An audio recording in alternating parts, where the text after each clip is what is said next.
Breaking into Susan's report to give you breaking news from New York City, where two planes, have hit both towers of the World Trade Center in Lower Manhattan, the upper floors of the World Trade Center, 110 stories high, each tower. Television networks were showing pictures of the first crash, which occurred shortly before 9 o'clock this morning, so that everyone watching that picture saw a second plane hit the second tower moments after, maybe 5 or 10 minutes past 9 o'clock Eastern Time this morning. Kerry Nolan, a reporter for WNYC, our member station in New York City, is with me now. Kerry?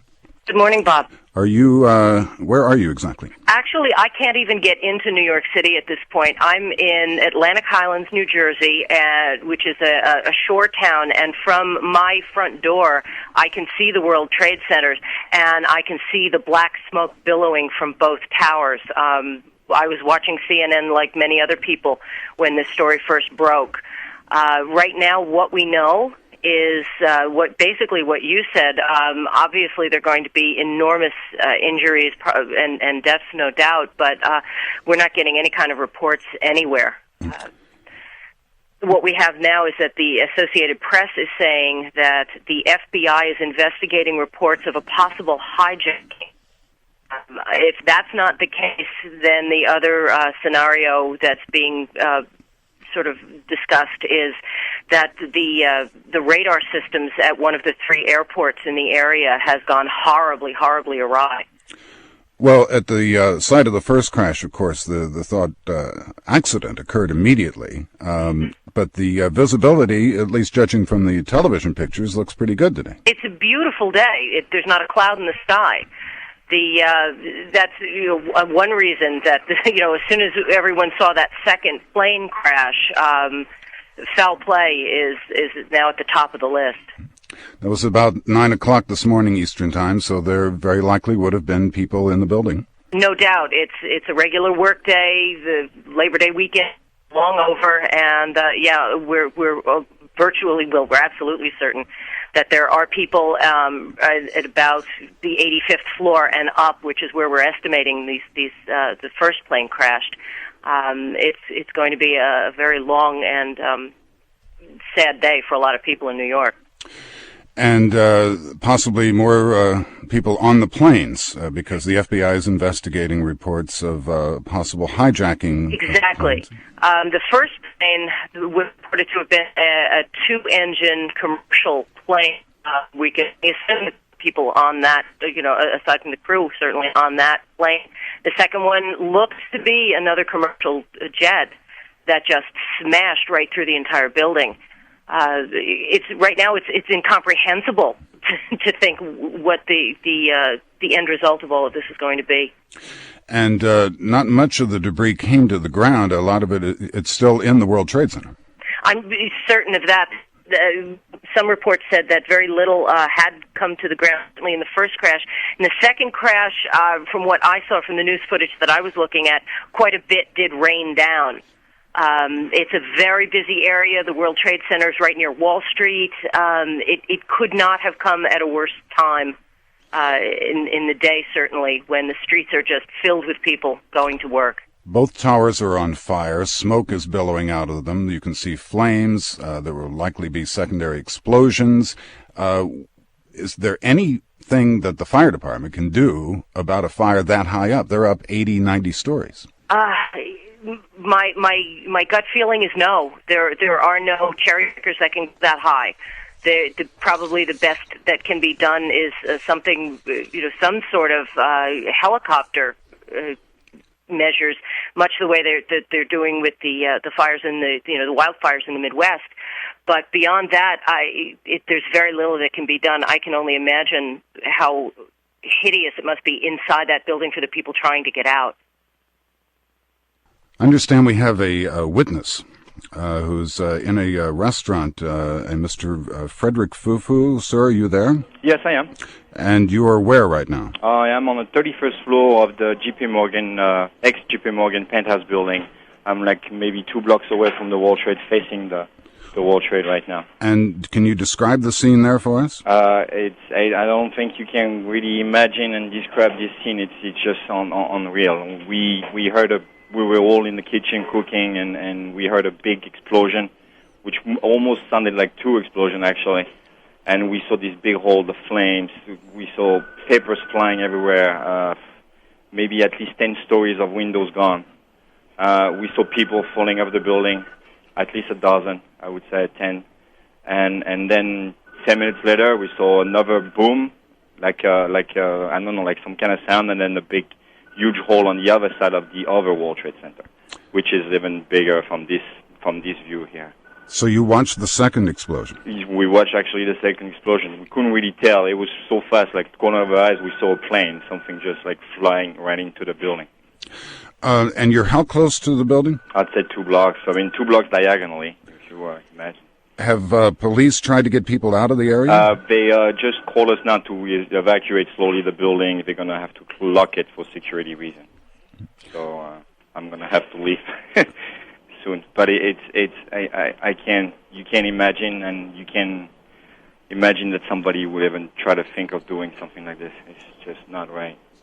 And you say you saw people coming out of the building? No, I saw people falling off the building.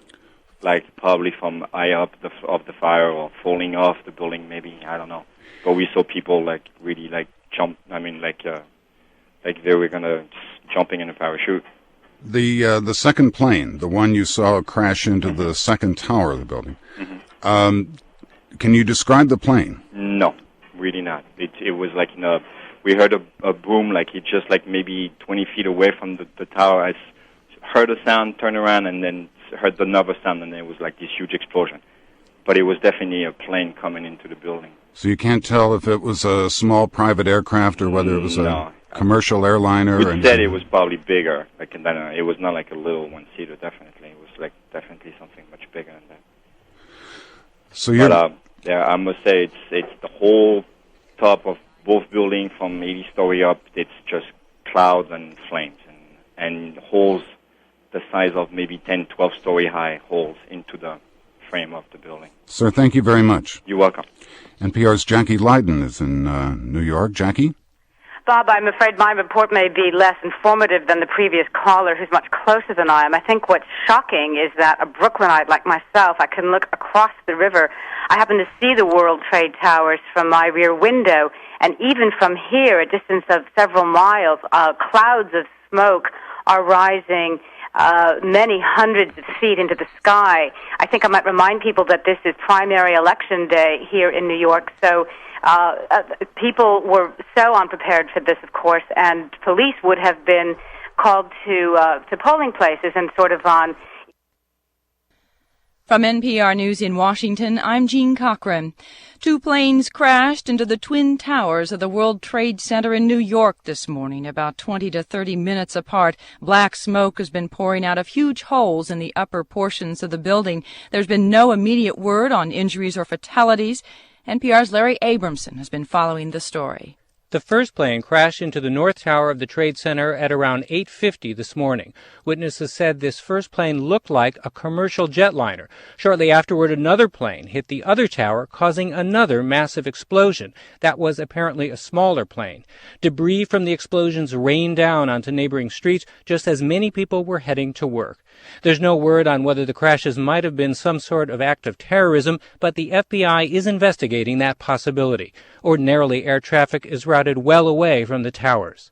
At 110 stories, the buildings are 2 of the tallest in the world and are located in the center of New York's financial district. In 1993, 6 people were killed when one of the buildings was hit by a bomb as part of a terrorist attack. Larry Abramson, NPR News. And President Bush has been speaking. He says the United States will hunt down those who committed the attacks on the World Trade Center this morning.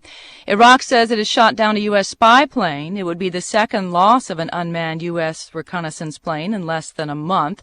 A U.S. military spokesman in the Persian Gulf says a spy plane is missing and its loss is being investigated. The Palestinians say the high-level truce talks with Israel scheduled for today are off. The two sides have been unable to agree on a meeting site, and the announcement comes after Israeli tanks surrounded the West Bank town of Jenin early today. The tank movement triggered a firefight with local gunmen that left 7 Palestinians injured. Israel claims Palestinian militants have been staging attacks from Jenin, including last weekend's suicide bombing. The Postal Service plans to raise the price of first-class stamps to 37 cents. That's an increase of 3 cents. The last increase came in January, and many other rates rose again this summer. But the post office still faces a deficit of $1.6 billion this year. Postal Board Chairman Robert Ryder says the agency had to act now because it takes nearly a year to raise rates. Elizabeth Dole has a news conference set for later today, and it's widely expected she'll announce she's running for the Senate seat from North Carolina, which is being vacated by retiring Jesse Helms. Republican leaders are hoping Dole's name recognition and cabinet experience will help her win the seat. A panel from the National Academy of Sciences is warning that new embryonic stem cell lines will be needed in the future. That panel is issuing a report today which calls for continued federal funding for the research. This is NPR News. Discussing today's plane crashes into the World Trade Center in Lower Manhattan in New York City. Each of the 2 towers of the World Trade Center, 110 stories each, was struck by an airplane. 2 airplanes, Bob, from what we were able to tell. One smaller plane, perhaps a single-engine plane, and one a larger plane, much larger, carrying passengers. I don't know if we're talking about a 737 or a larger plane than that, and 3 explosions. And most of our information is coming just this way so far, some pictures and the telephone. The plane struck the upper floors, and the fire continues. These towers look like 2 smoke flares. There's billowing black smoke out of each of them. And Jackie is seeing them from Brooklyn. Yeah, I'm seeing them from a distance of about 3 miles away. Big plumes of smoke, hundreds of feet high, very prominent on the skyline. I'm sure anyone who's anywhere in the New York area today, at least in the, Brooklyn is opposite to the southern tip of Manhattan, so we have a particularly good view. In fact, if listeners weren't at the top, I am parallel in my own view with the World Trade Towers. I always like to point them out to guests in my loft, and today I can't see them at all because all I can see is this towering gray column of smoke. The president, in his remarks today, termed this a terrorist attack, and he said that the U.S. promises to track down whoever is responsible for these crashes. He says terrorism against our country will not stand. Well, I think that that will be the first response. It seems so, this is not how could this possibly be an accident? It defies the imagination. I think that, we have been worried about this sort of thing. Obviously, the American,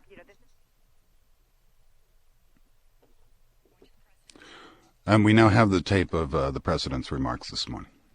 Today, we've had a national tragedy.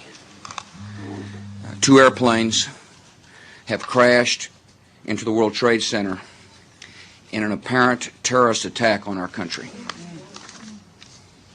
I have spoken to the Vice President, to the Governor of New York, to the Director of the FBI, and have ordered that the full resources of the federal government go to help the victims and their families and to conduct a full-scale investigation to hunt down and to find those folks who committed this act. Terrorism against our nation will not stand. The president speaking this morning, and Jackie Leiden, obviously he has better information than we do, and we apologize again. This is just happened 35 minutes ago, and obviously we're still trying to sort this thing out. Well, it is pointed, I think, that he is acknowledging it as terrorism, and I think that that is what this country has been afraid of, and the nation's defense chiefs have wrangled about. Where is the threat to America? Having been to a lot of places in the world where people live with us, I was most recently in Israel in May. this kind of dramatic attack on United States security. I mean, they've managed to hit quite a symbol, the World Trade Towers, which have been hit by terrorists before in 1993. Yet again, now the top of the building. Apart from hitting the White House itself, a horrifying thought, hitting the World Trade Towers is definitely a blow at the heart of America. I mean, it makes a statement by whoever did this. Obviously, they present a ready target. They're a symbol. What's so odd to me, looking at all this, looking at the sky, I mean, there is not a cloud in the sky today. If I were a pilot trying to navigate into the canyons of southern Manhattan, this would be such a perfect day. New York also has a primary election today. I mean, people will be madly racing, trying to think if this date doesn't have some anniversary importance, which we'll sort out later. I'm sure that people close to the scene are just trying to parcel out the chaos. But I think if you were the FBI and the defense chiefs, then you're trying to think not just who, but why and why now. And, of course, there would be a number of reasons for that. Yes, after the bombing, I'm sure that security measures were improved. I'm talking about the bombing in the basement of the World Trade Center. And there are things you can do about that, but you don't think of an attack from the air. What can you do about that? Well, I think this is really going to intensify the discussions, Bob, that will come on, American defense. And I think there have been arguments that this administration has been perhaps in some senses, out of touch with how to defend America, or wrestling with new ways to defend America. Where do the threats come from? As one thinks about threats from a nuclear power like China or Russia, I think for most average citizens, this is the portrait of terror. This is the portrait of feeling vulnerable to a lack of security. The idea, it's just so odd. I almost went. There's a major discount shopping center opposite to the World Trade Towers, and I nearly went there this morning to pick something up. I was going to try and get there before I started the day's work on something else. And I'm thinking to myself, my God, I was nearly there. I would have, if I'd gotten off the subway, I would have gotten off the subway at the WTC, the World Trade Center. So I remember interviewing someone in Israel, in Tel Aviv, in 1994, a woman who'd been damaged by a bus bombing fairly mildly, but she had seen people dismembered, in front of her eyes, and she's saying, and I remember the line, because she said, this terrorism is coming to my door. It's coming to where I live. And, it just crossed my mind that I'd never had that experience. I'd always reported on other people's experience, and here I am. I'm looking out my window, and it's come to our backyards. NPR's Jackie Leiden in Brooklyn, New York. Thank you. If you're just joining us, the World Trade Center in New York City in Lower Manhattan was hit by airplanes today, 2 of them. Each tower of the World Trade Center was struck by an airplane, which crashed into each tower of the building. NPR's Tom Jelton is at the Pentagon. Tom, according to Reuters, a bulletin from the Reuters news agency, a Palestinian group has claimed responsibility for the World Trade Center attack, and we heard President Bush say a while ago that he considers it an apparent terrorist attack. Well, Bob, the one thing that I can add to those reports, which I can't confirm with respect to the Palestinian group, of course, but I can tell you that here at the Pentagon, they are saying that their information is that there was a hijacking. The American Airlines flight from Boston was hijacked, and it was a 767. That means a large twin-engine passenger plane. And so the indications are that one of the planes that crashed into the World Trade Center was, in fact, a hijacked plane. And that would certainly support the idea that this was, in fact, a terrorist attempt. With passengers aboard, presumably. Exactly, and heavy loss of life. Obviously, within the World Trade Center itself, from the 85th floor on up, and obviously also on board this airliner, which carries, of course, many passengers, and on a weekday morning, a flight from Boston would undoubtedly have a lot of passengers on board. Now, was this the first of the 2 planes, Tom? Well, Pentagon officials are not saying which was first and which was second. They refer to the passenger plane, the American Airlines plane that crashed into the World Trade Center, and another plane. And I guess they don't want to get too far out on a limb. Pentagon officials always want to be careful what they say. So they say, don't say, excuse me, they say, don't say first and second plane. They say the airliner and then another plane. I'm trying to sort this out because I'm looking at a bulletin from the Associated Press which quotes a U.S. official saying the first plane to hit the World Trade Center was hijacked after takeoff from Boston. And yet, from eyewitness reports, the first plane was a small plane. The second plane was the larger plane, which would seem to conform to the 767 American Airlines plane. Perhaps they were both hijacked from Boston, but we don't know. That is right. And that, I think, is why it's because of this confusion about which plane hit first and which was which that the Pentagon is unlikely to say that the American Airlines flight was, in fact, the second flight. Tom, there's a report that there's a fire at the Pentagon, and you were there. The Pentagon is a very big place, I know. I just walked in and there was absolutely no sign of anything. However, just as we're talking now, Bob, I can hear a PA out in the corridor saying that all personnel should, and I think they're saying leave. I'm a ways away from the corridor. I do hear a PA speaker in the background right now. As I said, just a few moments ago when I was walking the corridors, there was no sign of any special activity. I'm seeing reports on the wires now, part of the Pentagon being evacuated. And we are also seeing on CNN right now, we see a report that the White House has been evacuated, and in fact, there are billows of smoke above what I can see is the old executive office building in this picture. That certainly indicates that there must be some kind of fire in the White House area. I have not yet been able to confirm what's happening here at the Pentagon, but clearly something is happening here as well. NPR's Tom Gelton at the Pentagon, which apparently is being evacuated. We're seeing television pictures of smoke near the White House. And earlier this morning, about 45 minutes or so ago, the World Trade Center in New York City was hit by two planes. Each tower, the World Trade Center has two towers, each 110 stories high, and both buildings were struck by airplanes on the upper floors in what President Bush described as an apparent terrorist attack. The president is in Florida this morning. He was promoting his education program. He was to read to school children. He is not at the White House, where we're seeing smoke this morning, and we don't know yet if there's any sort of concentrated attack in multiple places yet. But this is very strange to be a coincidence.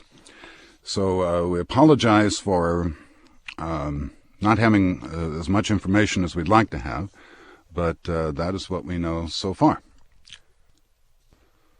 The World Trade Center in New York City was hit by airplanes this morning. Each of the two towers of the World Trade Center was hit by an airplane in clear visibility in New York City. President Bush, who is in Florida, said that there was an apparent terrorist attack. The president is on his way back to Washington. The West Wing of the White House and the Capitol building reportedly both have been evacuated amid concerns over terrorist threats. And we heard momentarily ago from NPR's Tom Gelton at the Pentagon, where at least part of the Pentagon has been evacuated, and people were ordered to leave. According to the Reuters news agency, a Palestinian group has claimed responsibility for the New York World Trade Center plane attacks today. Abu Dhabi television reported it received a call from the Democratic Front for the Liberation of Palestine. Obviously, we'll be checking that out. That's just according to the Reuters news agency at the moment. And that is what we know now. Sorry to interrupt. This morning, just before 9 o'clock this morning, the World Trade Center in New York City was attacked by two aircraft, each two two planes striking both towers of the World Trade Center. There have been reports that a plane crashed into the helicopter landing pad near the Pentagon. All air traffic in the United States has been grounded today. As a result, President Bush calls this an apparent terrorist attack. The president is in the air. He's returning to Washington. Government buildings in Washington have been evacuated. The Treasury Department, the Capitol, the West Wing of the White House, as a precaution. And we are assembling as much information as we can, and we will be back to you shortly. This is Morning Edition from NPR News with special coverage of today's plane crashes into the World Trade Center in New York City. I'm Bob Edwards. Two aircraft crashed into the World Trade Center in Lower Manhattan about 18 minutes apart. These incidents occurred about an hour ago, Eastern Time. The FBI is investigating whether the planes were hijacked. President Bush was in Sarasota, Florida this morning to speak about education. He called today's incident a terrorist attack. Today we've had a national tragedy. Two airplanes have crashed into the World Trade Center in an apparent terrorist attack on our country. I have spoken to the Vice President, to the Governor of New York, to the Director of the FBI, and have ordered that the full resources of the federal government go to help the victims and their families, and to conduct a full-scale investigation to hunt down and to find those folks who committed this act. Terrorism against our nation will not stand. President Bush speaking this morning in Florida. He is on his way back to Washington now, cutting short his visit to Florida, where he was to promote his education programs this morning, reading to elementary school children. The president may be the only one in the air at this hour. The Federal Aviation Administration has grounded air traffic in the United States because of reports that these planes that crashed into the World Trade Center today, the reports that these planes were hijacked, so the FAA has grounded these air traffic. One of the towers of the World Trade Center appears to have completely collapsed. I am obviously watching television pictures. At least a good part of one tower has fallen to the ground. This is a 110-story building. Each of the two towers is 110 stories high. NPR's Jackie Leiden is in Brooklyn, New York, and she can see the World Trade Center from where she is. Jackie? Well, I think it's fair to say that at this grave hour I can see the enormous columns of smoke where one of the trade towers used to be. Obviously, we don't know the extent of this horrendous damage at this time, and it'll be some hours before we do. What we do know is that this is a spectacularly brilliant morning in New York.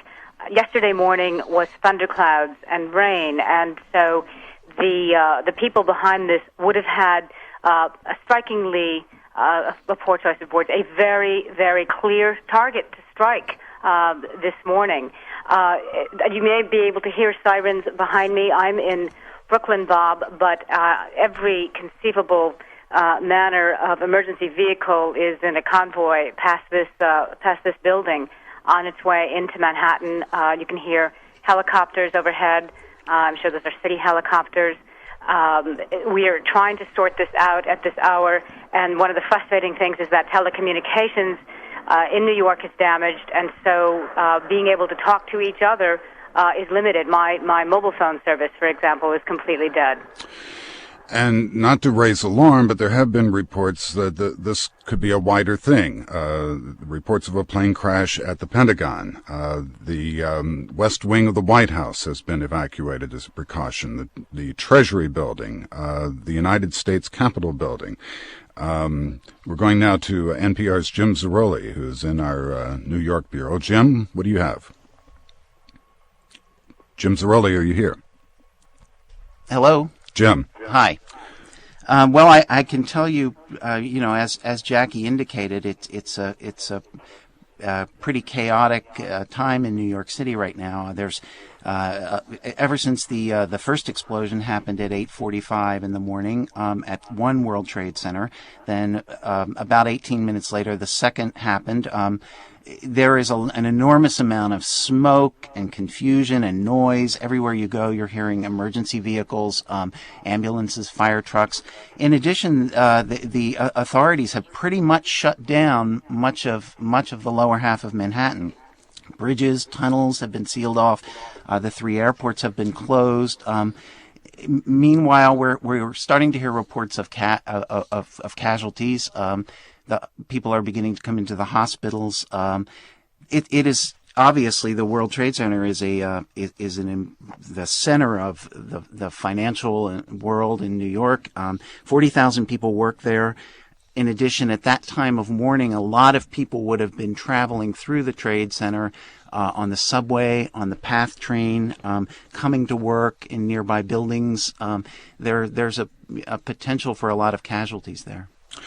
Mr. Alex Chichesky is joining us now. Mr. Chichesky, are you there? Yes, hi. Greg Chesky, yes. What did you see this morning? I was on my way to work across the Brooklyn Bridge, and I was about a third of the way across heading to Manhattan when I saw a plane. And they're never on this approach on the East River because I walk it every day. And it was coming in over the Manhattan Bridge towards Lower Manhattan, and it banked very slightly towards Brooklyn, which told me that there was something wrong. And I thought it was going to crash, and then all of a sudden it swung over as if it was going towards Newark Airport, and hit the World Trade Center dead on. Was this the first of the two? This was the first plane, and then I was walking across the bridge. I thought it was an accident, and I wondered whether to turn back, figuring Lower Manhattan would be shut down. And I made it across it's 3/4 of the way across the bridge probably, and I was standing there with somebody I'd met who I know, and we watched as the other plane came in and hit it. I saw the other plane just as it sort of impacted the second plane. So you didn't get a good look at the second plane? No, I only saw it just as it hit. Describe the first plane. The first plane was, I'm not very good at planes, would have been like a 747, 737. It was a fairly large plane. So it would have held like maybe 120 to 150 people. And it was a silver undersides. The top, my memory is it was orange, but I'm not sure. I didn't recognize it as a particular brand. I didn't look up and say, oh, that's Delta or oh, that's US Air. But it was a commercial airliner. That's the impression I got. It could have been a package service for all I know, but it was definitely it was a larger plane. It wasn't a small plane. Thank you very much, sir. Yes, certainly. Jim Zaroli, back to you. Yeah, I have to say it is an amazing sight to see. The two towers of the Trade Center both billowing smoke, and it looked to be a large part of the towers were damaged.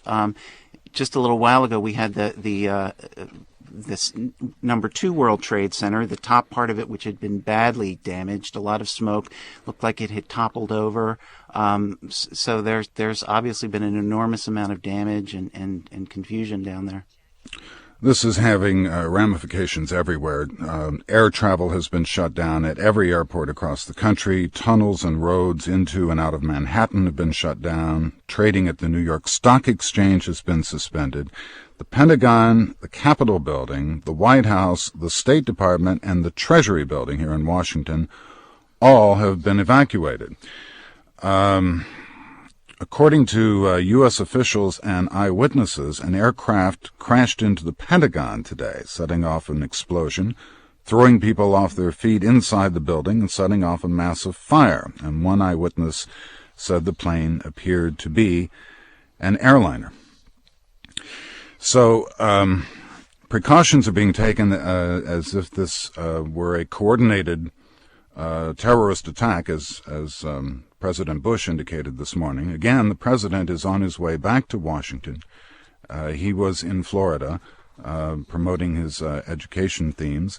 NPR's Tom Gelton is at the Pentagon. Tom, do you know anything more about this crash, this report of a crash at the plane crash at the Pentagon? Yeah, Bob, I was just evacuated from the Pentagon along with the thousands of other people who work there. 23,000 people work at the Pentagon.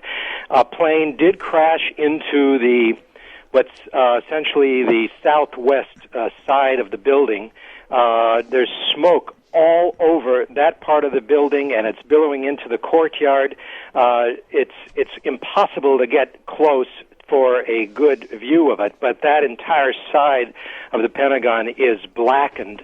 I couldn't see the aircraft itself, so I couldn't tell you how large it was. The entire area around the crash site has been cordoned off. As you can imagine, there are helicopters, fire trucks, police, a lot of our military personnel have been sort of instantly mobilized to herd people away from the Pentagon.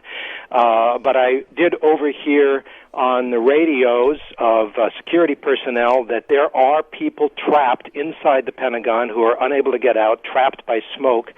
The plane crashed into what in fact is a new wedge at the Pentagon. It has just been under construction. And we don't know, as I say, casualties. Some offices were clearly destroyed. There are a lot of distraught people. I spoke to one Air Force colonel who just happened to be down the hall when the plane hit, and he said it hit right into his office. He's extremely upset because he doesn't know who was injured there. But there clearly was a major attack on the Pentagon this morning. A reminder, you're listening to NPR special coverage of this morning's tragic events, which began about an hour and 20 minutes ago when a plane struck the World Trade Center building in New York City. A second plane struck the second tower moments later, and part of one of those towers has since collapsed. Back to Tom Jelton now at the Pentagon. Bob, who knows what's going on? Just before I was evacuated, I showed up at the Pentagon. I actually parked in the Pentagon North parking lot, and just as I parked, I saw a helicopter come swooping around, but there was not any sign of smoke when I got there, and just a few minutes later, of course, came the order to evacuate. But just before that, I had been speaking with a senior... You're listening to NPR special coverage of this morning's tragic events, which began about an hour and 20 minutes ago when a plane struck the World Trade Center building in New York City. A second plane struck the second tower moments later, and part of one of those towers has since collapsed. Back to Tom Jelton now at the Pentagon.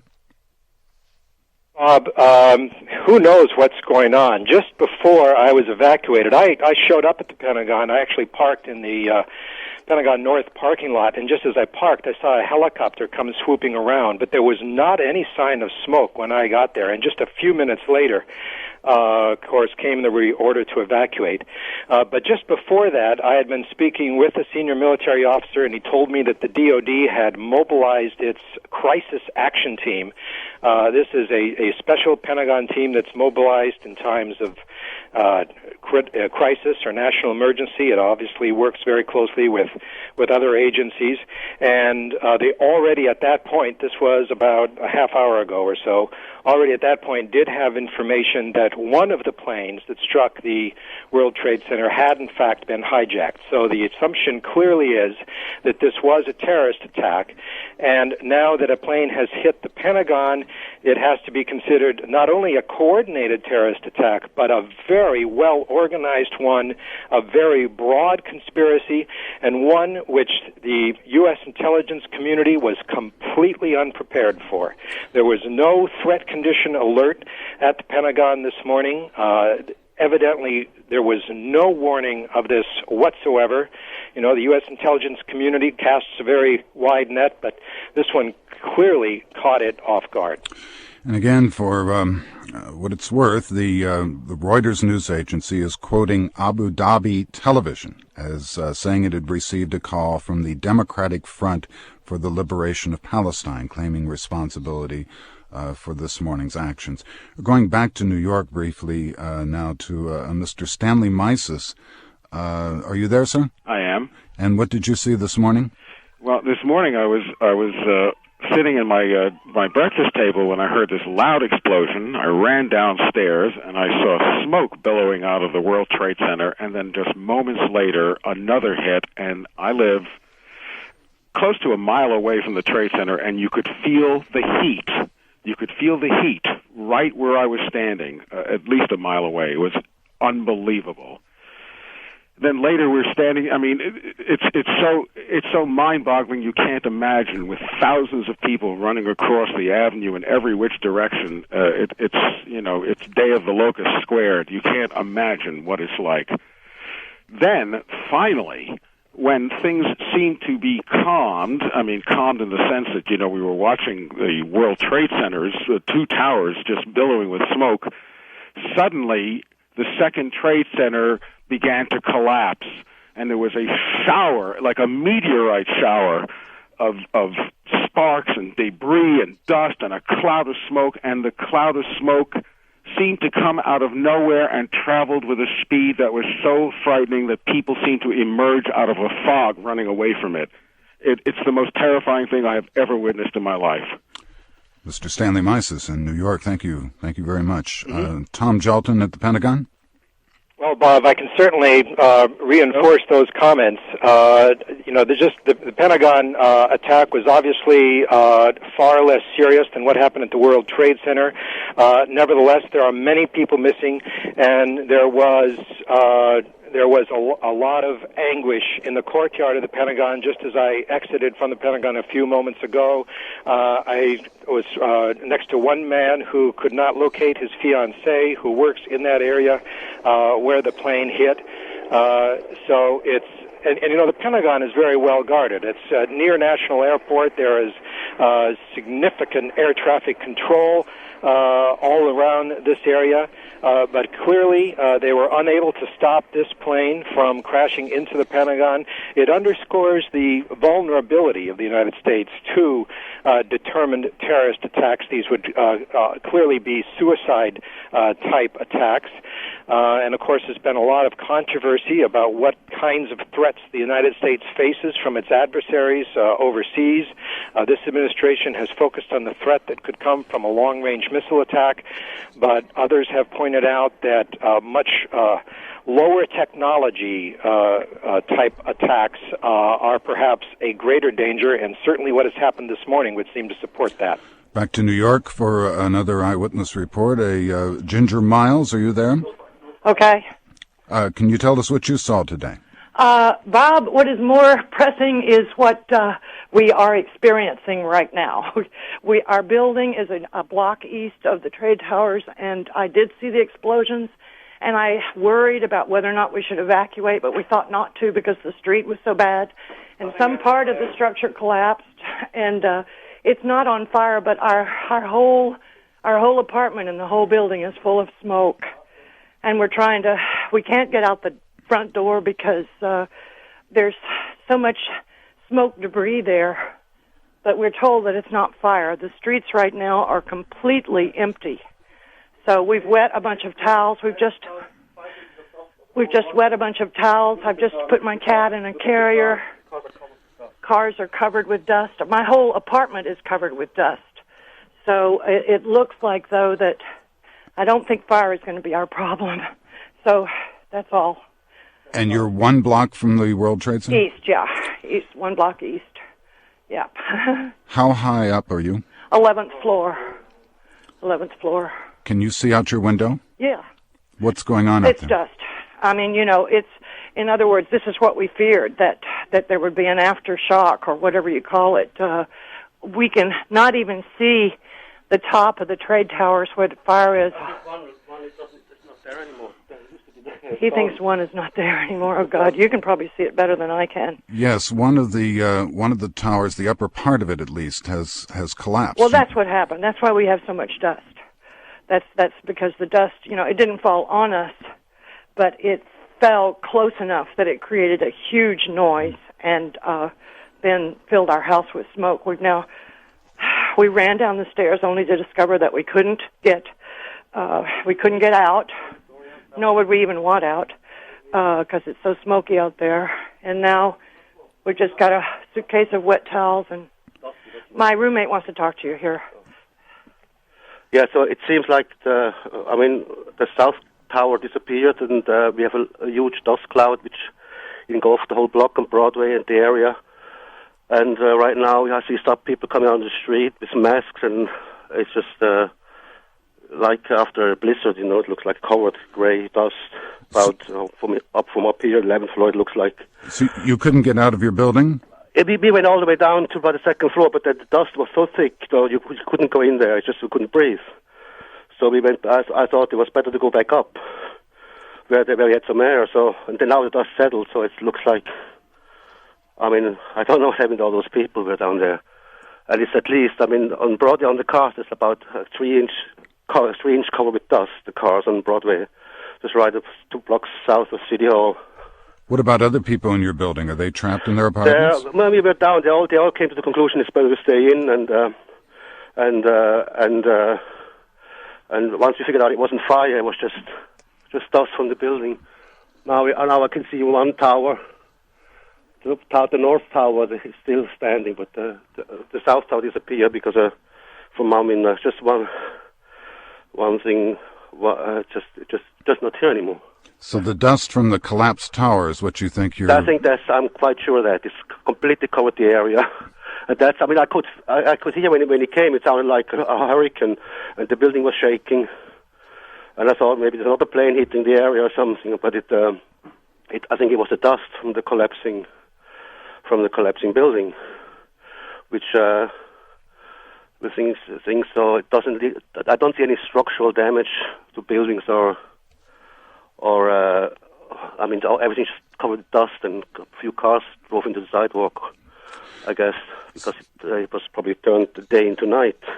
So you think the dust will settle and you'll be able to get out? I can see from the 11th floor down to it's kind of. I mean, it's still in the air, but it dissipated. You know, the visibility, I would say, is about 50 or 100 yards. Again, to remind our listeners, this is an eyewitness speaking to us from New York, just a block from the World Trade Center, which was attacked this morning by 2 planes. One plane hitting one tower, another plane hitting the second tower, the 110-story New York World Trade Center. One of those towers is no longer 110 stories. The upper part of it has collapsed, and the dust from that collapse is now engulfing this gentleman's apartment building, and he can't get out. There's also been a plane crash at the Pentagon, where NPR's Tom Jelton is standing by. Tom, what else do you know? Well, Bob, I certainly can confirm that there was a direct hit on the Pentagon by an aircraft. I saw it. I didn't see it happen, but I saw the aftermath of it. I could not get close enough to actually see the point of impact and how much damage was done, nor could I determine what kind of plane it was. I'm now about 3 or 4 blocks southwest of the Pentagon, and now police, even in this area at this distance, are rushing people away. There are sirens going off around me. They're trying to get people even further away from the Pentagon. Clearly, at this point, it's hard to distinguish between what would be cautionary moves and moves that are in response to other events. I have, for example, just heard that the U.S. Capitol has been evacuated, the House and the Senate. That clearly was a precautionary move. Nothing has happened there. But when you've got a coordinated terrorist attack like this on the economic, financial, military institutions of our country, the security forces clearly feel they need to evacuate all the vulnerable points, and the Pentagon has been evacuated, and now we understand the Capitol as well. The reports are that the planes that hit the World Trade Center may have been hijacked, and as a result, the Federal Aviation Administration has stopped air traffic at airports all across the country. Air Force One is flying. The president is returning from Florida, and NPR's Don Gagne joins us now from the White House. Bob, I'm right across the street from Lafayette Park. At 9:41, of course, the president's not here this morning. At 9:41, the word went out from the White House, everybody out. They evacuated the press that was there, staff that was there. We could see people coming out of the White House kitchens. And initially, we all moved just onto the sidewalk in front of the White House. Then the park police came through just within moments and said everybody across the street into Lafayette Park. Then again, just minutes after that, park police again swept through and moved us all to the far north of the park, to the far north end of the park, before eventually police, some of them with machine guns, telling us to stand across the street. That we move across the street. So that's my vantage point right now, literally a block away from the White House, and I'm looking toward the front entrance. It's relatively quiet right now. There have been sirens everywhere, police trucks, fire trucks, police cars. Even at one point, about 10 minutes ago, a lone U.S. military fighter jet flew overhead and headed from the north, or from the south to the north, from the mall area, and then as it got over the White House, headed to the west. It was at a pretty high altitude, but that's what we know right now. No official word from anyone here on what actually may have prompted the evacuation at the White House, other than just a precautionary measure. It's so difficult at the moment in all this confusion to sort out fact from other types of reports. Here is a bulletin from the Associated Press that says a car bomb exploded outside the State Department, according to senior law enforcement officials. Again, that's just an initial report. We don't know for sure. Maybe we'll find out more about that in a bit. Don, a while ago I saw a television picture of the White House and the Executive Office building, and it was a long shot, so it was difficult to pick out, but there was smoke. I saw just wisps of that smoke in the air. The smoke would have been coming from the south side. Of course, I'm on the north side, which is where the press entrance is, and I haven't been able to get around much from where they've told us all to wait right here. So I can't say what that was or how close it might have been, or frankly, I haven't seen the TV pictures either to be able to compare that to what I saw. Don, thank you very much, and we'll be getting back to you. Okay, Just to recap for our listeners, about an hour and a half ago, an airplane flew into one of the World Trade Center towers in Lower Manhattan in New York City. About 15 or 20 minutes later, a second plane hit the other tower of the World Trade Center. Moments later, there was a report of a plane crash at the Pentagon. There are reports that these planes were hijacked. Therefore, the Federal Aviation Administration has grounded air traffic in the United States. President Bush was not in the White House. He was in Florida this morning, promoting his education program. He is on his way back to Washington at this hour. There have been other ramifications. Trading at the New York Stock Exchange has been suspended. The Pentagon, the Capitol Building, the White House, the State Department, and the Treasury Building have all been evacuated as a precaution against more of what President Bush this morning characterized as an apparent terrorist attack. Tom Gelton is at the Pentagon. Tom? Yeah, Bob, not exactly at the Pentagon, but certainly as close to the Pentagon as just about anybody can get right now, certainly a normal person like myself. I walked about 3 blocks west of the Pentagon. My cell phone was not working, as you can imagine. A lot of people are on their cell phones. I stopped at the first house with an open door that I could find, and a man, very cooperative, nice man by the name of Brian Perdue was here watching television. Bob, let me put him on the phone if you don't mind for a minute, because he can talk about what he heard in the moments before the plane crash. Mr. Perdue? Hello. Hi, Bob Edwards, Yes. NPR.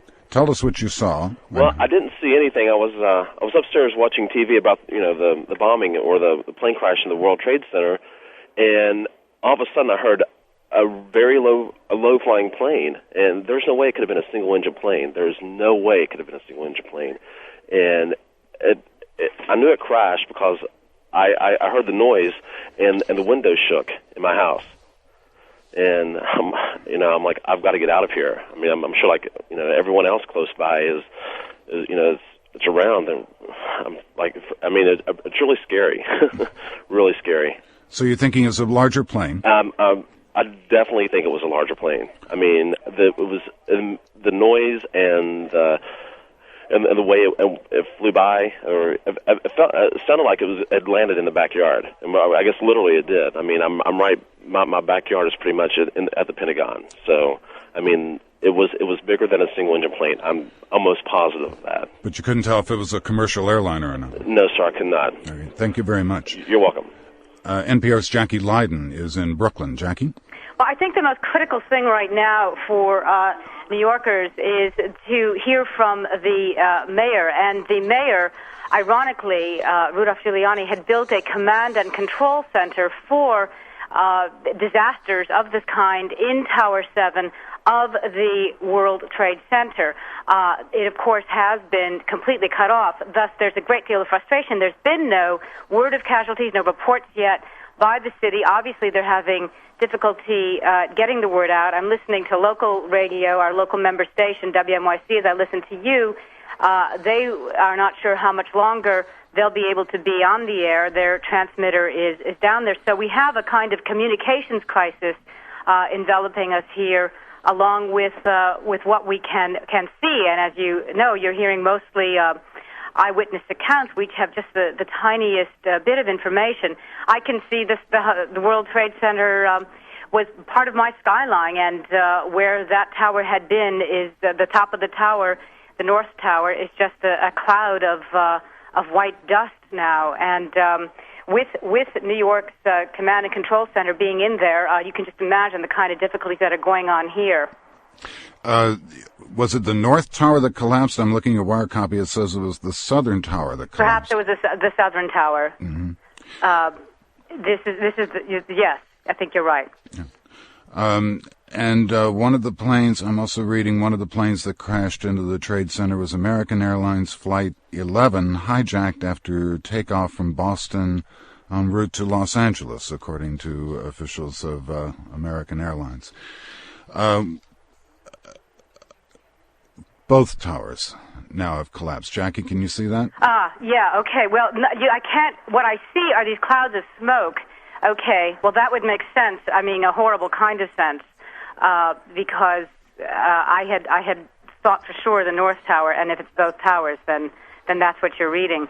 Bob, all you can see, it's like looking at the top for me, for a lot of New Yorkers, that's our Mount Everest, and the top of it, what I could normally see above the tree line is gone. I mean, it's just clouds of white dust. It's horrifying, I have to say. It's chilling to look at, and in some ways, those of us across the river from Manhattan probably, have this view the most clearly. It's just, it is just, I think, everyone's worst nightmare, and we are now living it out, sorting it out.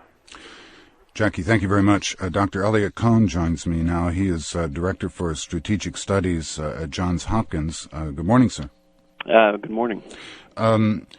There is a report from the Reuters news agency, and I hope to find further information on this. Reuters quoting Abu Dhabi television as saying it had received a call from the Democratic Front for the Liberation of Palestine, claiming responsibility for the plane crashes into the World Trade Center building this morning. Do you know anything about this group?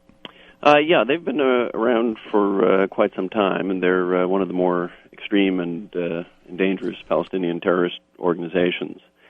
But I think, it'll take quite a while, obviously, to sort this out and figure out exactly who did what. There's clearly several very sophisticated operations to coordinate all these things, assuming that what occurred at the Pentagon is also part of this. It bespeaks quite a large effort. And I think one thing that's very important to remember is it's very hard for these organizations to do what they do unless they have some kind of shelter or support from states. Okay. I'm now receiving information that a spokesman for this very group denies responsibility. Yeah. This is what happens when all of these multiple reports come in and you try to sort out fact from fiction and who said what about whom, and we're very sorry if in fact that's the case, that that group is not responsible. But now we have a report that it is and another that it isn't. And ultimately we'll get it squared away, and I'm sorry for the confusion. Yeah. Well, it's going to take a while to sort it out, but I think here's what I think the key point is. What we're dealing with here is not crime. It's a hideous form of warfare.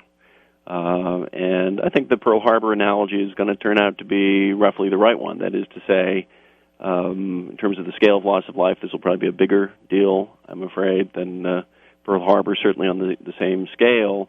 But the thing to remember is that this is not just the work of a couple of deranged people. This is the kind of thing that is done for political reasons, and it will require some kind of warlike response.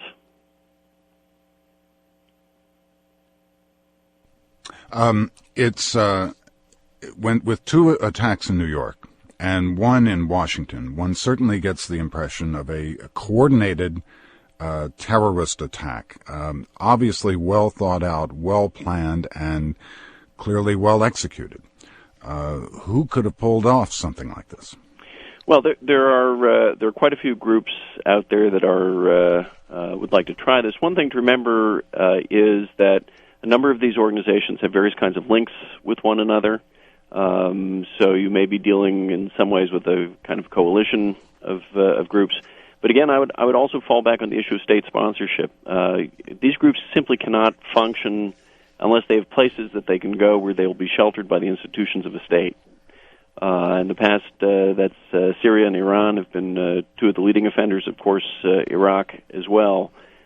Without some kind of state protection, it's very, very hard for these organizations to flourish. So it's going to be a question of going both after the organizations, but also going really hard after the states. We've been rather unwilling in recent years to talk about countries as sponsors of state terrorism or facilitators, but that's what a number of them are, and we're going to need to turn the spotlight on them. Again, I'd stress there's a difference between crime and war, and this is war. Indeed, Dr. Cohn, just think about what has just happened. I mean, the United States has practically been shut down here. All commercial flights canceled. The planes have been diverted to Canada. The stock market has stopped trading. The Pentagon, the Capitol, the West Wing of the White House, the State Department, and the Treasury all evacuated. I don't know about you, but I'm feeling rather vulnerable here. The country has been shut down, in effect. Absolutely, but I think, as awful as these events are, it's important not to lose our heads.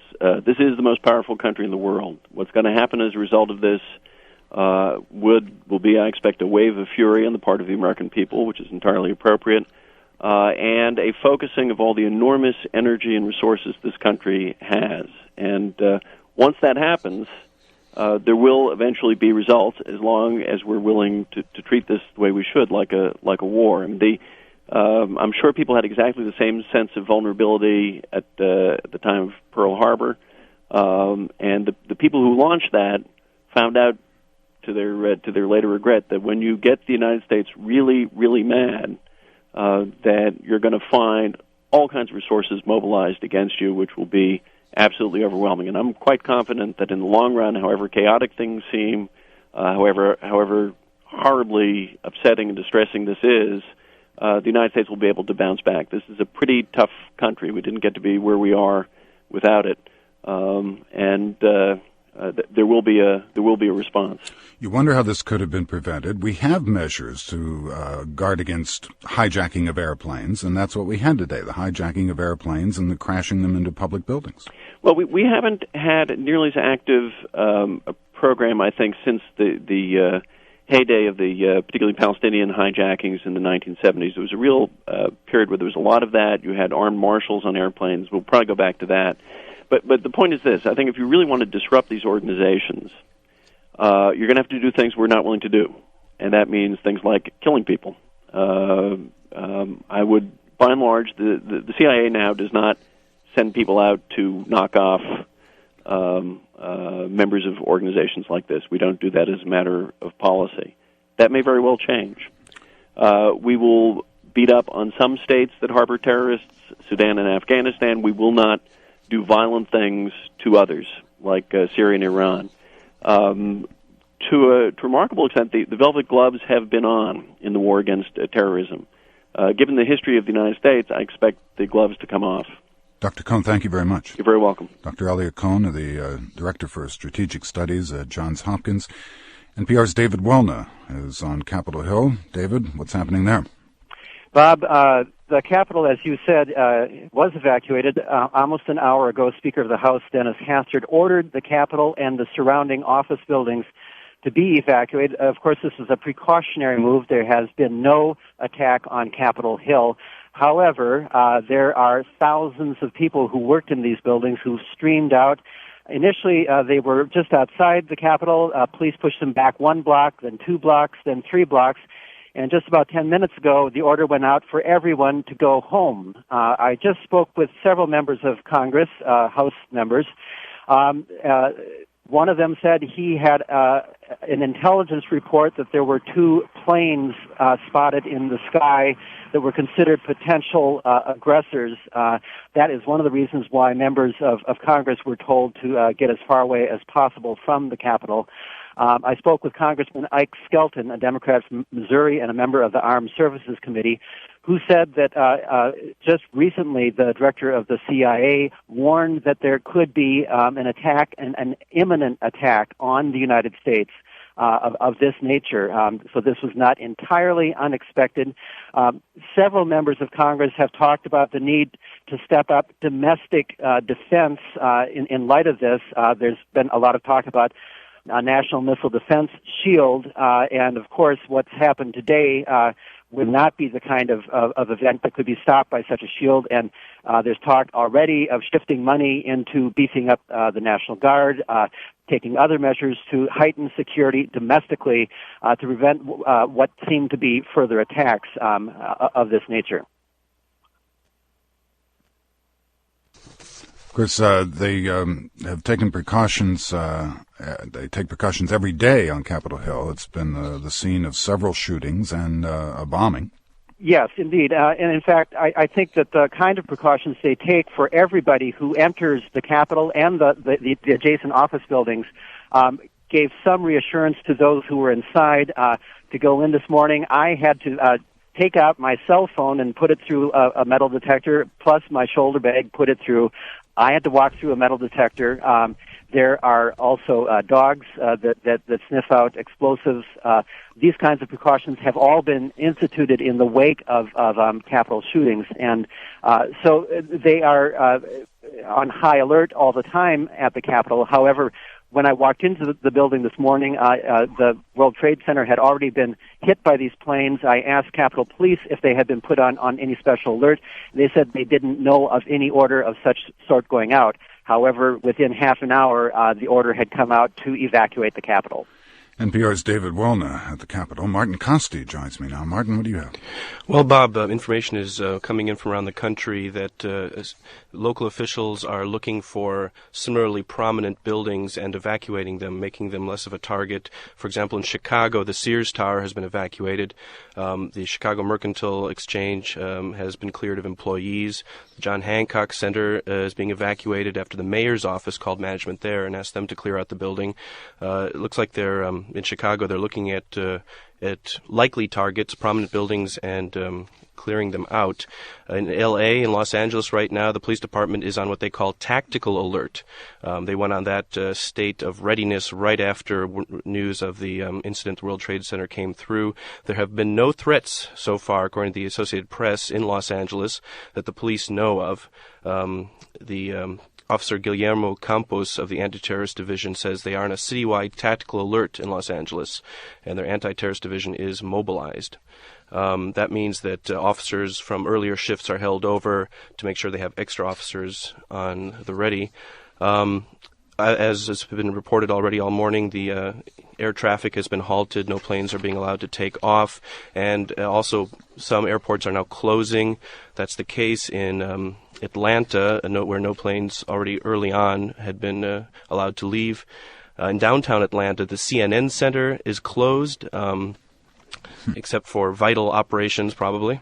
The Atlanta airport has been closed. FBI has sent agents to the scene, to the airport, but so far no specific threats have been received in Atlanta. In California, 29 Palms, the Marines say they have increased their state of readiness to what they call vigilance. So it looks like people are looking for obvious next targets, if there are any, and trying to make them less vulnerable. Martin Costi, thank you. Going to New York now, where Robert Mueller is at the White Horse Tavern in New York. Mr. Mueller? Yes, sir. What did you see today?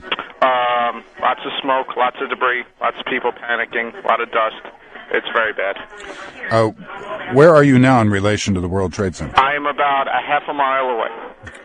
And what is going on there as far as security and police? All the police seem to be at the scene. The streets are pretty much to the people, but the people aren't panicking. There's no rioting, no looting. People are just, very, very, very shocked at what's going on. You had both towers of the World Trade Center collapse today. Yes, they have. They're gone. And that must have, you must have felt it. Excuse me, I'm having trouble hearing you. I'm sure you are. I'm sure you must have felt the impact of the... Actually, no. Just, they just crumbled. There was no impact. There was lots of debris, though, that spread over for a mile. There's like an inch of dust on the ground for a mile away from the actual World Trade Center explosion. When the second plane impacted, though, we felt the explosion, and when the first also. Thank you very much. Okay, Bob. Robert Mueller, Eyewitness in New York City. Again, to remind you, we're in special coverage now of events that have taken place in New York City and in Washington, D.C. today, beginning nearly 2 hours ago, when an airplane struck one of the two towers of the World Trade Center in Manhattan. Moments later, a second plane struck the second tower of the World Trade Center. The tops of those two towers have now collapsed into the streets of lower Manhattan. A bit later, there was a plane crash at the Pentagon, and other government buildings in Washington have been evacuated as a precaution. The Pentagon, the Capitol, the White House, the State Department, and the Treasury Building. President Bush is in flight. He was in Florida this morning. He is returning to Washington, D.C. The president has described today's actions as an apparent terrorist attack. And NPR's Martin Costi is in the studio with me. Martin. Bob, as we're monitoring news from around the country, the air traffic has been stopped. No commercial aviation is allowed to be taking off right now. Airports are closing around the country. In Chicago, prominent landmarks are being closed. L.A. police are in a special state of readiness. Extra police are being put on around the country in many major cities. The apparent terrorist attacks are causing disbelief, especially in the West, where people are waking up to this. People are watching these incidents with horror, and the reaction coming in from local officials is that of making sure that their prominent landmarks aren't similarly attacked. There's so many things coming in from all over the place. Somerset County Airport, 80 miles southeast of Pittsburgh. Is this a plane crash? I can't tell. I have the back end of a report. Secretary of State Colin Powell, who was visiting, he was in Peru this morning. He was to go to Colombia on his first official visit to South America, and he is returning to Washington following all of these reports. Martin, you have more? Well, there's more information about the American Airlines plane that crashed into the Trade Center this morning. One of the two planes that crashed into the World Trade Center, I should say, was American Airlines Flight 11 from Boston to Los Angeles. A spokesperson for the airline says that the flight could carry up to 158 passengers. It's not clear yet how many passengers were on board.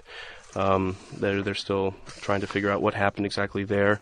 It looks as though in places such as Texas, in Houston and Dallas, police are being called onto special tactical alert or variants of that sort of special readiness. Airports are closing, even with air traffic has been stopped, and airports are also closing. People are being sent home in many cities. There's a quote here from the Birmingham International Airport in Alabama where spokeswoman Carol Windham says, like everyone, we're in shock and they're grounding their planes. Heightened security is in effect at government and corporate offices nationwide, from the Army's main germ warfare defense laboratory in Frederick, Maryland, to city offices in Colorado. In Denver, a spokesman says he doesn't think any place in America right now is not at risk or doesn't feel at risk. And emergency preparedness officials in Colorado are organizing themselves. In Philadelphia, dozens of people gathered in the hotel lounge to watch television coverage and started weeping. They could not believe what they said, what they saw. The Federal Aviation Administration has grounded air traffic in the United States today because of reports that the planes that struck the World Trade Center towers in New York City were hijacked. Therefore, traffic has been diverted elsewhere. A lot of American air traffic was sent to Canada. But Air Force One is flying, bringing the president back to Washington from Florida, where he was this morning to promote his education policies. Earlier this morning, I spoke with two eyewitnesses who saw the World Trade Center blast in New York City. The first voice will be that of Stanley Mikus. The second voice will be that of Ginger Miles.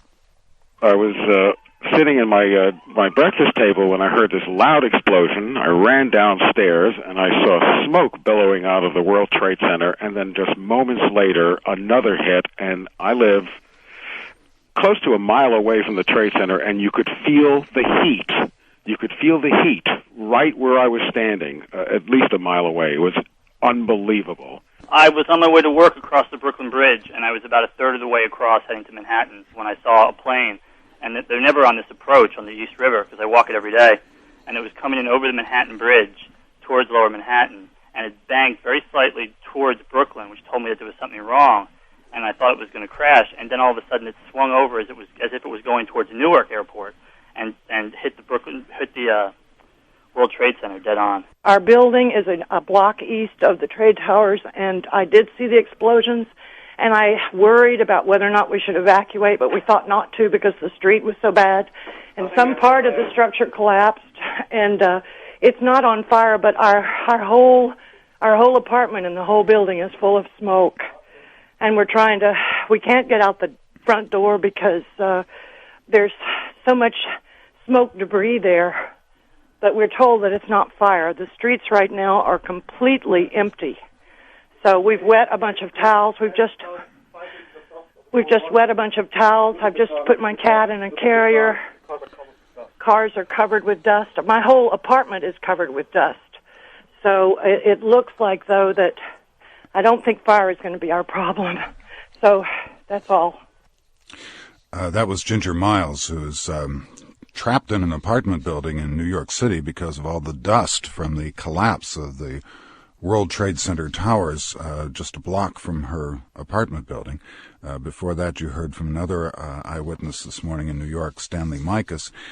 And we're going back to New York now for another, Kathleen Zichi. Are you there? Yes, I am. Good morning. Good morning. And what can you tell us? I can tell you that we've had a steady stream of patients at NYU Downtown Hospital since the first explosion occurred. The hospital is very well equipped to deal with the situation. Unfortunately, as we have mobilized the entire medical staff and the nursing staff, they are functioning very, very well. We were the first responder to the explosion at the Trade Center in '93, so unfortunately we have some prior experience with situations of this nature. You're at New York University Hospital. We are at NYU Downtown Hospital in Lower Manhattan, and we are the only hospital in downtown New York. That just staggers the imagination. There are going to be so many casualties in your hospital today. There are hundreds of people here presently. We have transformed the cafeteria in order to be able to triage the patients properly. They are being handled in a very orderly way, and the staff is doing a superlative job. Ms. Zichi, thank you very much. I'm grateful for your call. Thank you. To Tom Gelton now at the Pentagon. Tom? I'm now standing on a hill just to the on the southwest side of the Pentagon, overlooking the Pentagon. I have a very good view of the damage. There is a major fire at the Pentagon, and what's more frightening, a big notch has been taken out of the Pentagon. Of the full 6-story height of the Pentagon is gone. The notch is about, I'd say, 100 feet, 75 feet wide. So it's taken out a notch of the Pentagon on the southwest side. Flames are still shooting out of there. Of course, there's a lot of black smoke.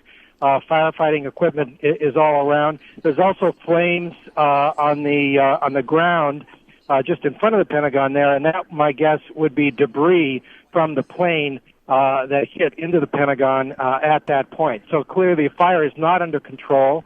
There are a lot of fire trucks there.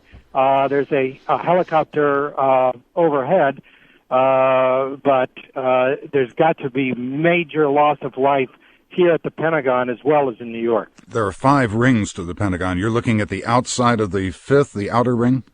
That's well, yes, but the notch goes all the way through.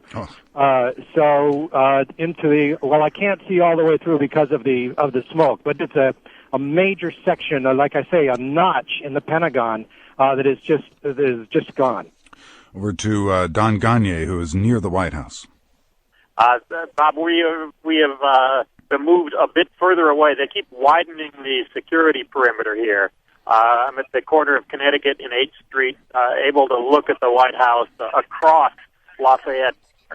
It's actually quieted down here in the last 20 minutes or so. We're not getting any official information from any of the White House press personnel.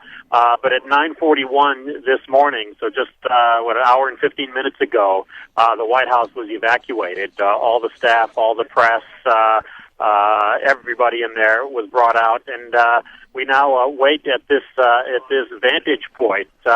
There is a representative, a spokesman from the District of Columbia Fire Department here.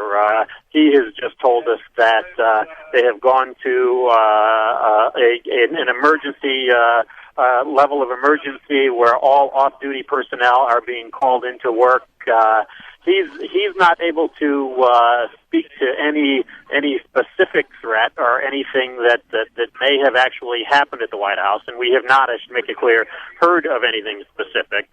There has been a report of a fire at a mall, which would be on the south side of the White House, but he's telling us that he has gone over there and has not been able to confirm it, has not seen any smoke.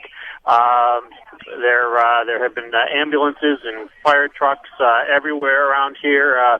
But again, for now, it's quiet, and we're waiting to see if we can get some more information. Steve Inskeep might be a little closer. He is near the State Department. Steve?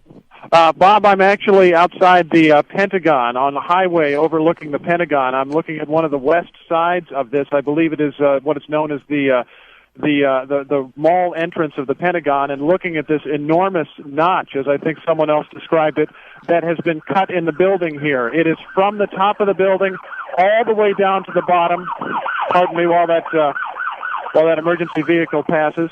All the way down to the bottom, and an enormous gap has been cut in this building. Much of the rest of the wall is blackened, and a fire truck is now spraying water on that. I spoke just a little while ago to a U.S. Army lieutenant colonel who was inside the building and not very far.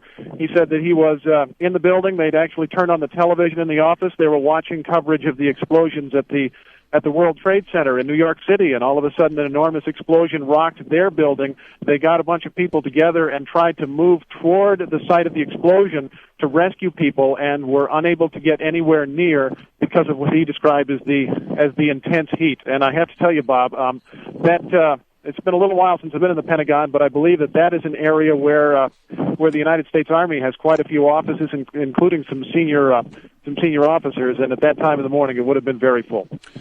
NPR's Steve Inskeep at the Pentagon. Just to recap, there have been plane crashes today in New York City at the World Trade Center. Both towers, the tops of both towers have now collapsed. There was a plane crash today at the Pentagon in Washington, D.C. Government buildings have been evacuated as a precaution. The president is returning to Washington, and we will be back to you soon with more. Good morning. You're listening to special coverage of tragic events that have occurred today in New York City and in Washington, D.C. I'm going to go through just a timeline of today's events as compiled by the Associated Press. Plane crashes into tower of World Trade Center in Lower Manhattan shortly before 9 a.m. Eastern Time. Then shortly after 9 a.m. Eastern Time, a second plane crashed into the second tower of the World Trade Center. President Bush in Sarasota, Florida, earlier this morning called the crashes an apparent terrorist attack and a national tragedy. Then an aircraft crashed near the Pentagon, just outside of Washington, D.C., in Northern Virginia, about an hour after those attacks in New York.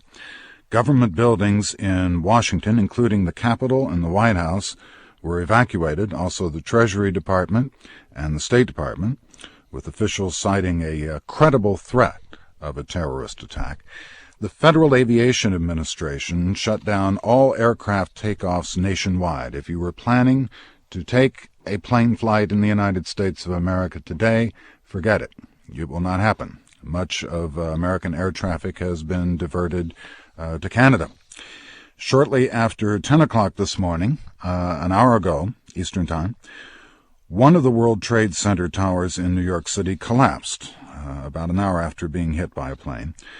American Airlines said that one of the planes that crashed into the Trade Center was American Airlines Flight 11, hijacked after takeoff from Boston en route to Los Angeles. There was a report this morning that senior law enforcement officials said that a car bomb exploded outside of the State Department in Washington, D.C. I have not seen that report repeated this morning. Financial markets suspended trading in the wake of the attacks. At 10:28 a.m. Eastern Time, about a half an hour ago, the second tower of the World Trade Center collapsed. New Yorkers were to vote today in a mayoral primary. If you are a New Yorker, you're listening now, forget it. You will not vote today. That primary has been called off. Tunnels and roads into and out of Manhattan have been shut down. And NPR's Jackie Leiden is in Brooklyn, New York, and has been watching the scene that she sees far away in the World Trade Center. Jackie? Well, Bob, as I'm listening to that recap and as these events settle in this last hour, I think we're all just beginning to now absorb the gravity of this coordinated terrorist attack. I mean, I have been watching when I haven't been listening to you or on the computer, the way the different clouds of smoke are changing over the Manhattan skyline from gray to white. As I have mentioned in earlier conversations, my backdoor view from a third floor loft is the World Trade Towers, and the unimaginable horror is that they are gone. And as bad as that, we don't have much notion of how many casualties, to what extent. I'm sure it's to a very great, severe extent, the loss of life. Eyewitness reports from around the building that I've heard have been fairly calm, but only one hospital operates in Lower Manhattan. Manhattan, and for that matter, Brooklyn across the river, are at a standstill. You can't take the subway. You can't drive. I am awaiting instructions if I should bicycle into the scene later or stay here by the telephone. I think this is going to go down as one of our darkest days in American history. NPR's Tom Jelton is at the Pentagon, where a plane has crashed into that building. Tom? Yeah, Bob, I had gotten here just about 9:30 this morning, and moments after I arrived, there was an order to evacuate. I didn't actually hear the crash. It happened on the west side of the Pentagon. I enter on the exact opposite side, on the Potomac River side.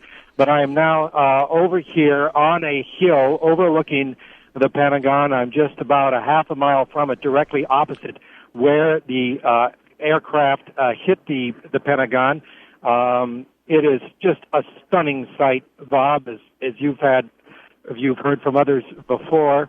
You know how tough the Pentagon is. This is a building that was built 50 years ago to withstand direct attack. The walls are solid concrete and very thick. This aircraft, and it must have been a large one, cut right through the Pentagon, leaving a gap. There's a notch, a wide notch from top to bottom. It had just taken out a whole chunk of the Pentagon on the west side here. And that's at least 6 stories from top to bottom. And as far as I can see, it looks like it goes almost all the way through. There would be hundreds of people that would have been affected by that. That is in the new section of the Pentagon. The Air Force, number of senior general Air Force officers have their offices there. There is still flames coming from the Pentagon and firefighting going on. The fire is not yet under control, but this is just a major attack on the Pentagon. Tom Gelton, thank you very much. Michelle Flournoy is a senior advisor at the Center for Strategic Studies. Are you with me? Yes, I am. Thank you. I can never be sure. I'm sorry. Since people are coming at me from all directions here. What do you make of what has happened today? A multiple attack, apparently, and again, if it would be an extraordinary coincidence if it were a coincidence, attacks in 2 cities, on the World Trade Center in New York and on the Pentagon here in Washington. I think it is a terrible tragedy. I think in all probability it is a coordinated terrorist attack, and I think it's unprecedented in terms of the level of coordination and the scale. And while Oklahoma City was certainly a wake-up call, I think this is really going to get our attention in a different way as a nation, and I think it's going to force us to reevaluate a whole number of things in response.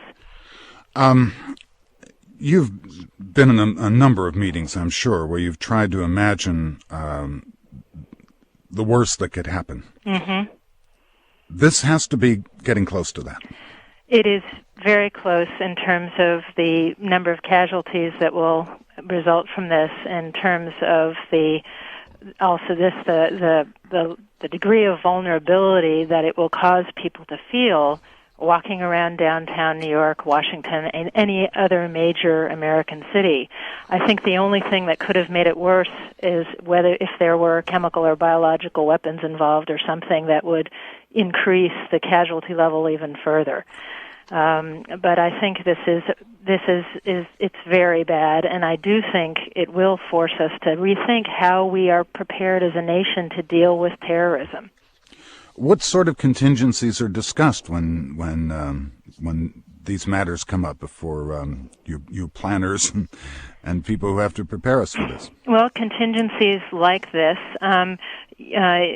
attacks on major symbols of American power, which we had today. Both the World Trade Center is certainly a symbol of American economic power and leadership, and also obviously the Pentagon is a symbol of our military power.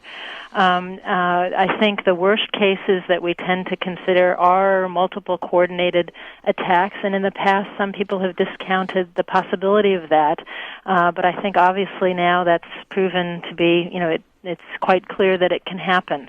I do think that it's going to cause us to think about whether we need to take additional security steps to safeguard ourselves against this type of threat. Americans are we have an open society. It's part of our national character.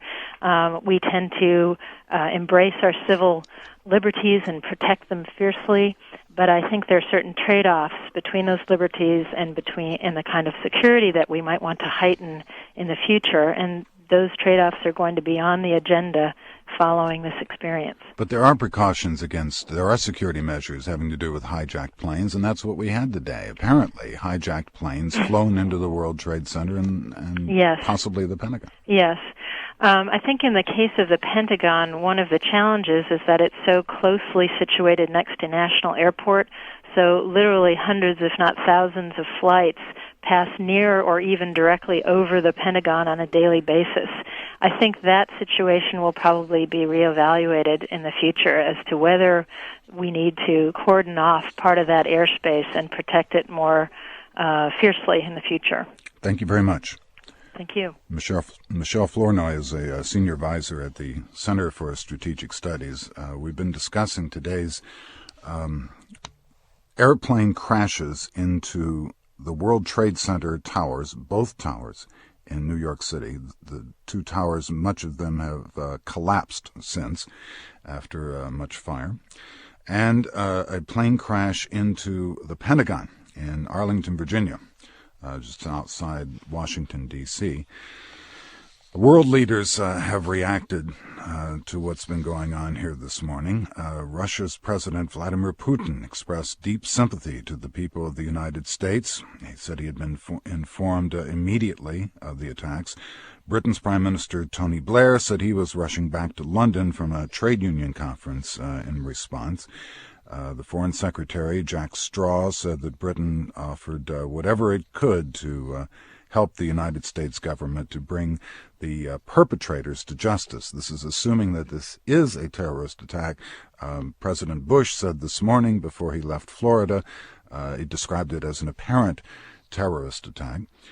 German air traffic authorities said all European flights to the United States had been suspended after this morning's incidents. The Federal Aviation Administration has grounded American aircraft. Flights have been diverted to Canada. Again, this is a precaution because it is suspected that the planes that struck the World Trade Center this morning were hijacked planes. So to prevent any more of that, the air traffic in the United States is shut down today, except for Air Force One, which is carrying President Bush back from Florida, where this morning he was promoting his education program. Martin Costi, what else do you have for me? Well, Bob, we have more information from around the country as the shock starts to turn into action in terms of securing some of the more likely targets if these apparent attacks continue. Some federal buildings now are being reported to be closing outside of the Washington area as well as in Washington. In Dallas-Fort Worth, the reports that federal buildings there are closing. Military installations are preparing for a change in status, if not already changing. In Virginia, Navy installations in Hampton Roads, the world's largest Navy base, are under increased security. They call that ThreatCon Charlie. That's implemented as a condition that's implemented when an incident occurs, when intelligence is received that some sort of terrorist action is imminent. In New Jersey, all airports and river crossings to New York City are closed. Traffic is snarling on the New Jersey Turnpike, completely backed up. Commuter trains canceled. Newark International Airport, officers with shotguns blocked the road leading to the Port Authority offices and the Air Traffic Control Tower. In Minneapolis, Minnesota, the IDS Center, the tallest building in the state, has been evacuated, also as a precaution because of its possibility as a target because of its prominence.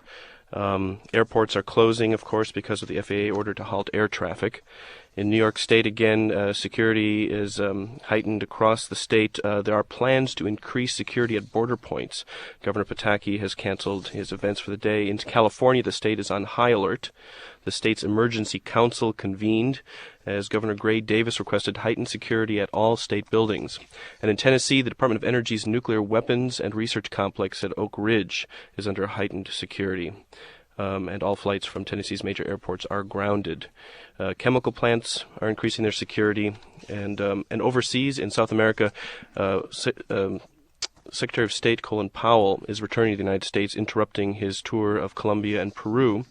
He was informed this morning when he was having breakfast with newly elected and Peruvian President Alejandro Toledo of the incidents, and he immediately made plans to return. He will make brief comments to a meeting of the of local leaders who are meeting in Lima, and will head home immediately.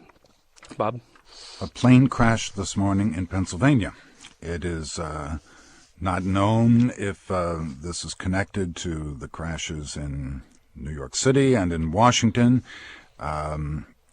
It was a 747 jumbo jet, crashed about 10 o'clock Eastern Time, about 8 miles east of Jennerstown, Pennsylvania. This would be the fourth plane crash in the United States this morning. 2 at the New York World Trade Center, 1 at the Pentagon, and a fourth with, it's not known if there's any connection at all. I hate to speak of a normal plane crash, but a 747 jumbo jet in Pennsylvania.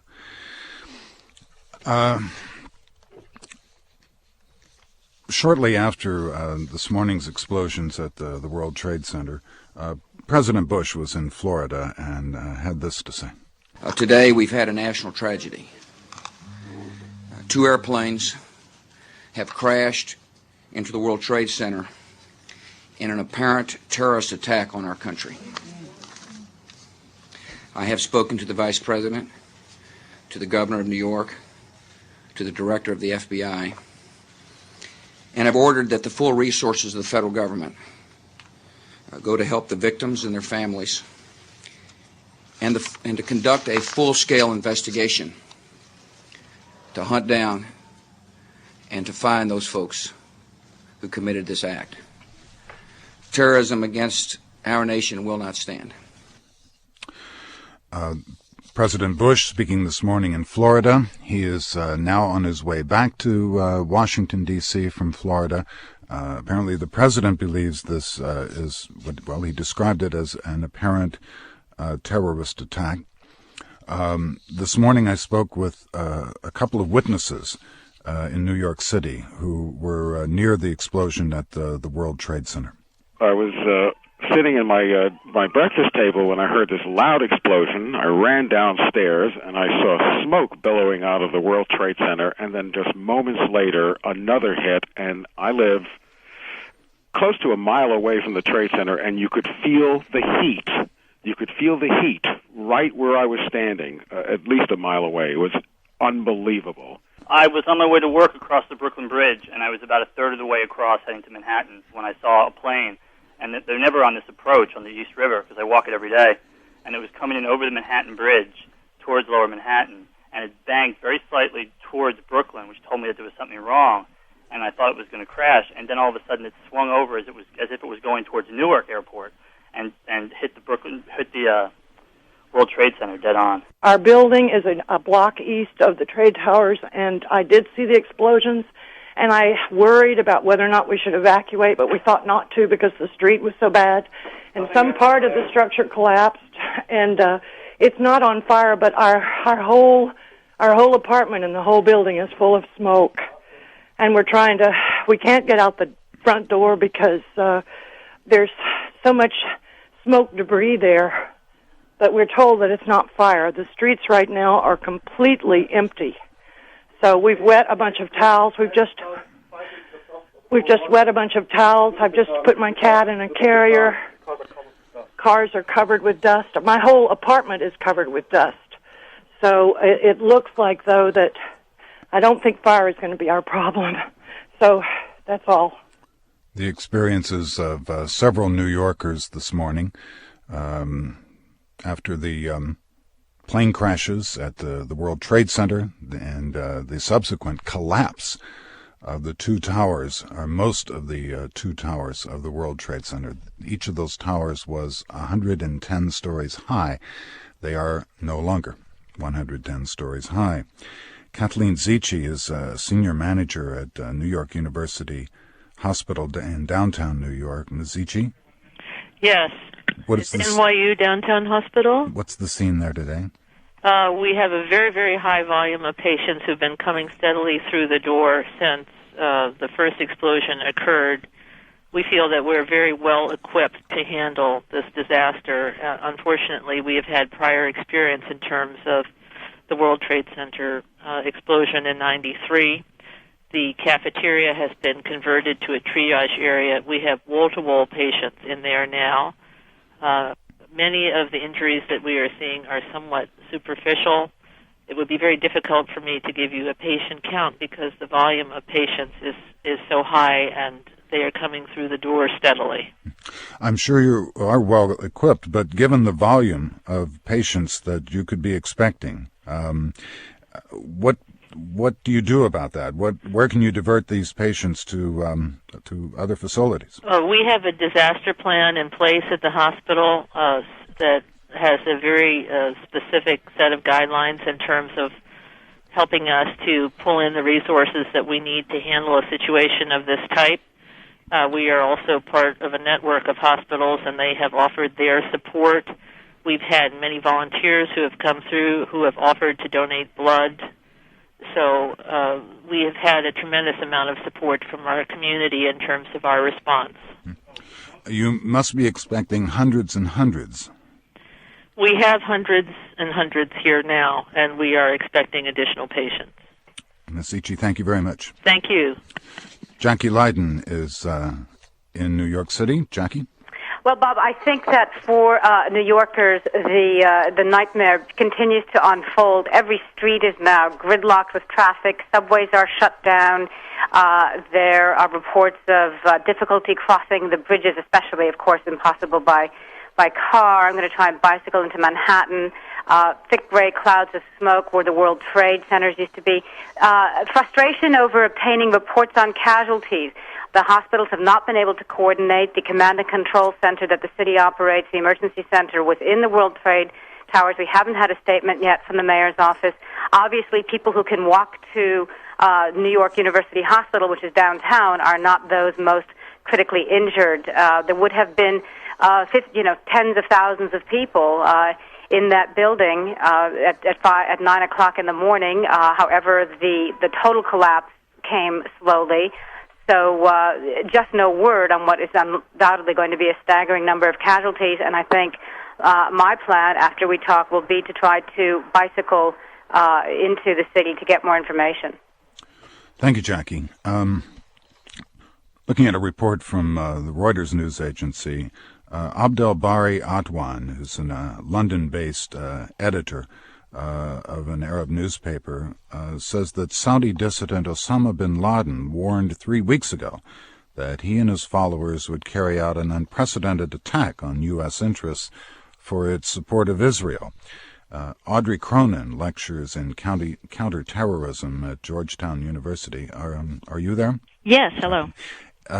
This would seem to be, if it is in fact a terrorist attack, certainly unprecedented. Would describe it.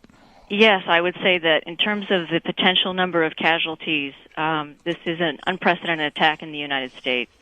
Very tragic and shocking as we watch it unfold. It's the idea of chaos and confusion, which we have now. The idea that air traffic is over for the moment in the United States. The biggest and most important government buildings in Washington, D.C. have been evacuated. Trading on the stock exchange has been shut down. This is chaos. No, I don't think it's chaos yet. In fact, I think by looking at it that way and feeling these emotions that we feel, we help to bring about just exactly what an attack like this is intended to engender, which is fear and panic among those who are watching. This is not chaos. We still have a government that is in power and in control. Some of the reports that I'm watching evolve have turned out to be incorrect. It is a very alarming and very disturbing event, but it is not chaos. Where are they in control with government buildings being evacuated? The Congress, the White House, the State Department, the Pentagon, the Treasury Department? I think government control has more to do with the people who are directing the government than it does the buildings in which it occurs. There are some secure spaces. The president, as far as we know, is not in danger. And I would simply say that it's not business as usual, undoubtedly, but to describe it as chaos is only to bring about the kinds of emotions and panic that the terrorists are trying to engender. Dr. Alice Cronin lectures in counter-terrorism at Georgetown University. NPR's Alex Chadwick joins me now.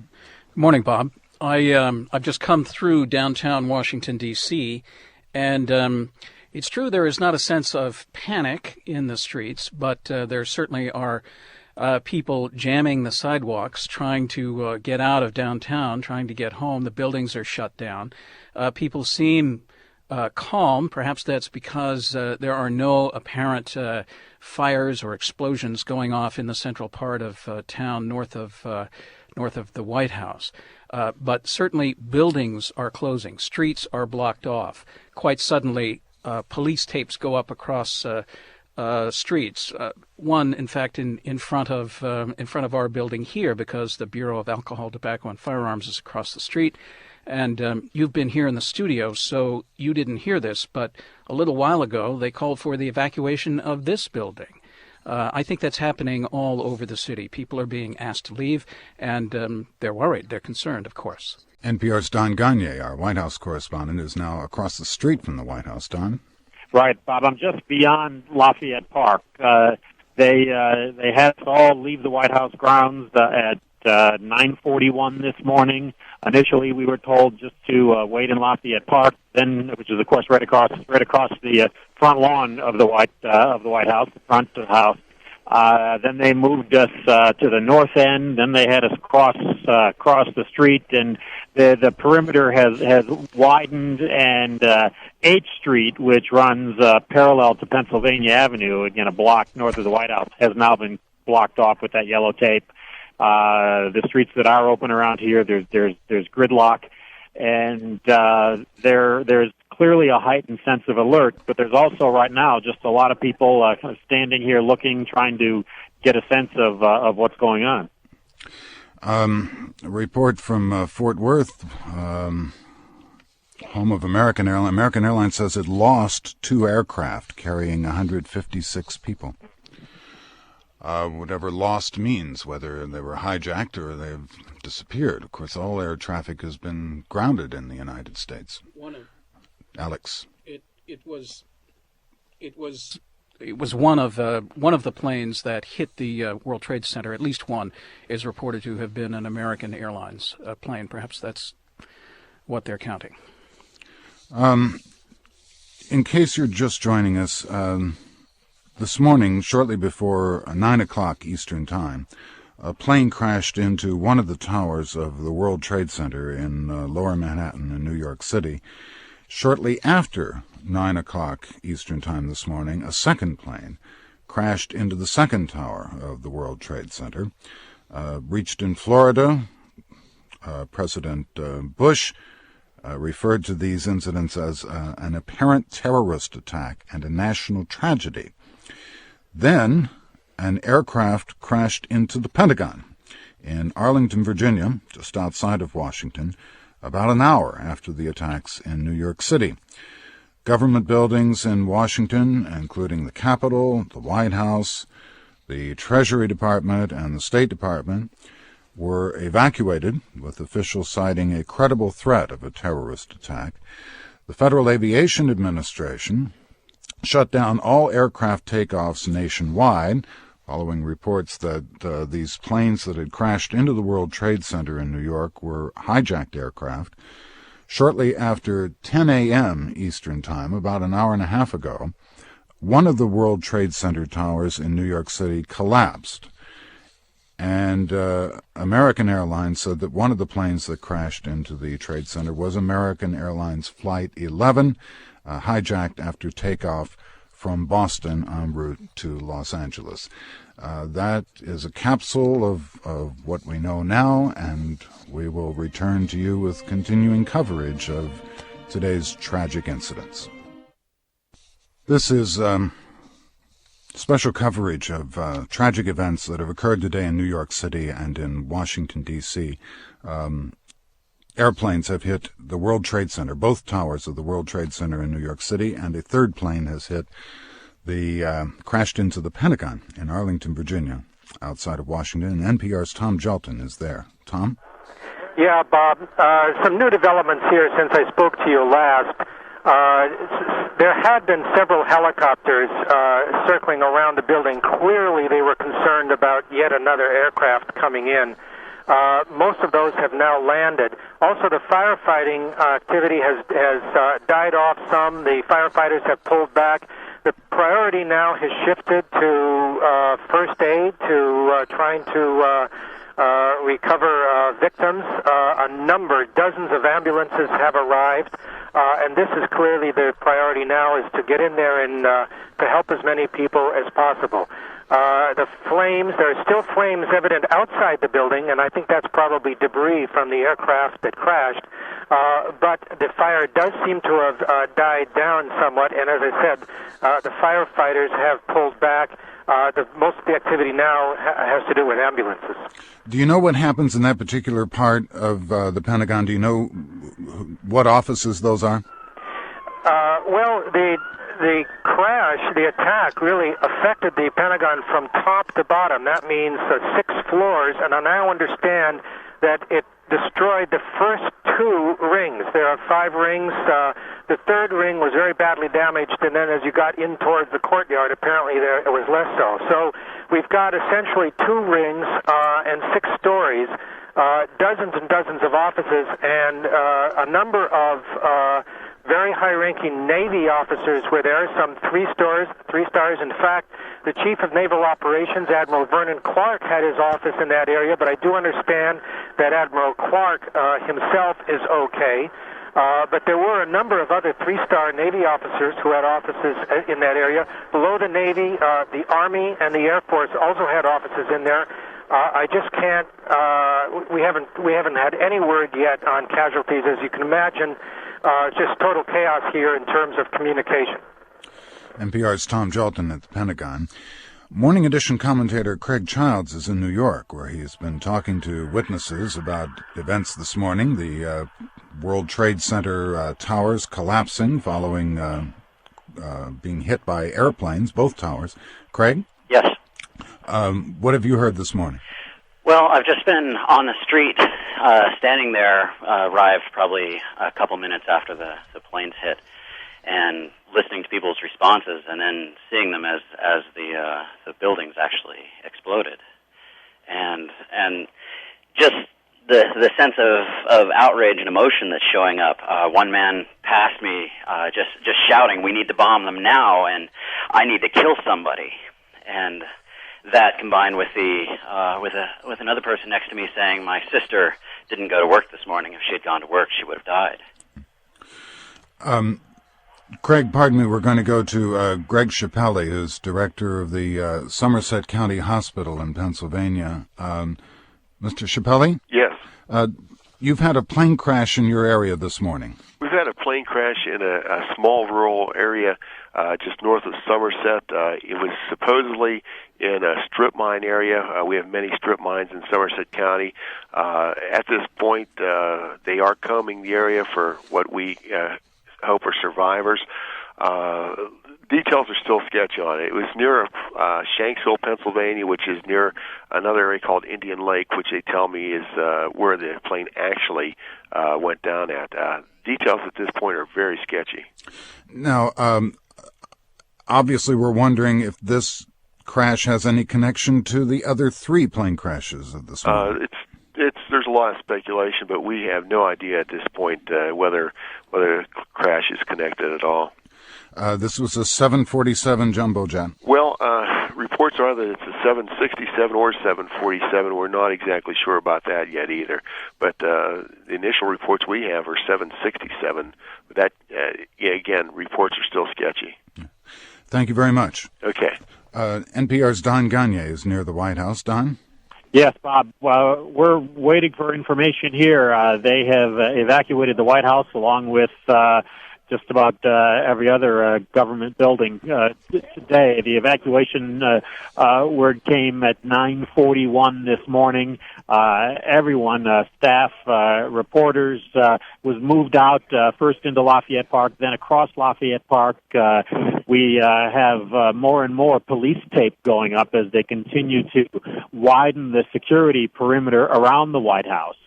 It is quiet here now, outside of the police tape, It's a pretty good crowd of people, a lot of reporters, some White House staff, and some people from the area who are just watching to see what's going on.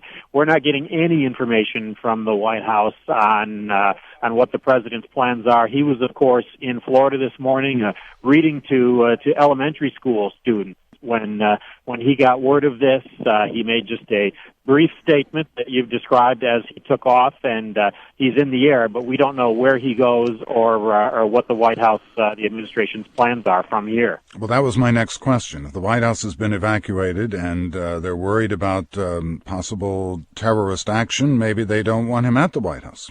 Exactly. I mean, there is clearly very high security here, and while they're not telling us what they have done or if they've even had any specific threats here, they have to be concerned about that, and they're not giving us any information as to what their plans are once he lands, even where or when he will land. There are good communication facilities on Air Force One. They may want to keep him there. Do they still have the alternative White House in the Blue Ridge Mountains? Well, that I'm not aware of. I haven't heard mention of that today, but they do have plans for attacks such as this, for situations such as this. But again, we're not hearing anything as to what they plan on doing and where he will go and how he will monitor the situation. I suspect you won't either. Thank you. Exactly. But it is still clearly a very, very live situation. There are still sirens here. Police are absolutely on high alert. Park police, with their white shirts, are standing just across the street from me. They have machine guns and the kind of weapons that we don't usually see these officers carrying, and everyone is just watching and waiting, and it's not clear how long we'll be in this sort of a situation. NPR's Don Gagné near the White House. Peter Overby is on Capitol Hill. Peter? Hi, Bob. What do you know? Well, there are a few senators who are still on the ground here. The Capitol has been evacuated. The senators have told their staffs to go home. In fact, it's rather calm here. It's a stunned calm, a lot of police sirens in the background, but no real activity around here. The senators, don't know what to make of it the same way the rest of us don't. There's concern expressed about what happened in the intelligence community. People aren't pointing fingers by any means, but they are wondering, how could this have happened? Senator Hagel, Chuck Hagel of Nebraska, a Republican, one of the Senate's experts on military affairs, his take on it is, this country has been changed forevermore. This is the second Pearl Harbor. It's that serious. And Senator Joseph Biden, Democrat from Delaware, chairman of the Foreign Relations Committee, kind of took the other tack. He said he's obviously concerned about this, but he says that he thinks it would be a serious mistake to fundamentally alter the way we do business as a nation because of what's happened today. NPR's Peter Overby, thank you very much. Jackie Leiden still standing by in New York City? Yes. You're still in Brooklyn? I am. I'm preparing to leave by bicycle to go into Manhattan because that is the only way to go. One wonders at even a feeling of something like this in your voice or heart because, all morning I have been able to see the smoke colors change over where the World Trade Center used to be. There is not a feeling of panic in New York City. There is not a feeling of civil chaos, but there certainly is a feeling of confusion and what to do next. The streets are all gridlocked. The bridges are closed to all the pedestrian or bicycle traffic, and the whereabouts of the mayor and the chief of police are at this moment uncertain. The Department of Health has done what it can to assure people that things are running smoothly, but the great irony here is that the Command and Control Center, the emergency crisis center set up by the city of New York, was in the World Trade Center. So although we've had a statement from Governor Pataki condemning this in terms of information here in the city a communication crisis. Mobile phones not working. Anyone without cable television cannot get a television picture of what's happening.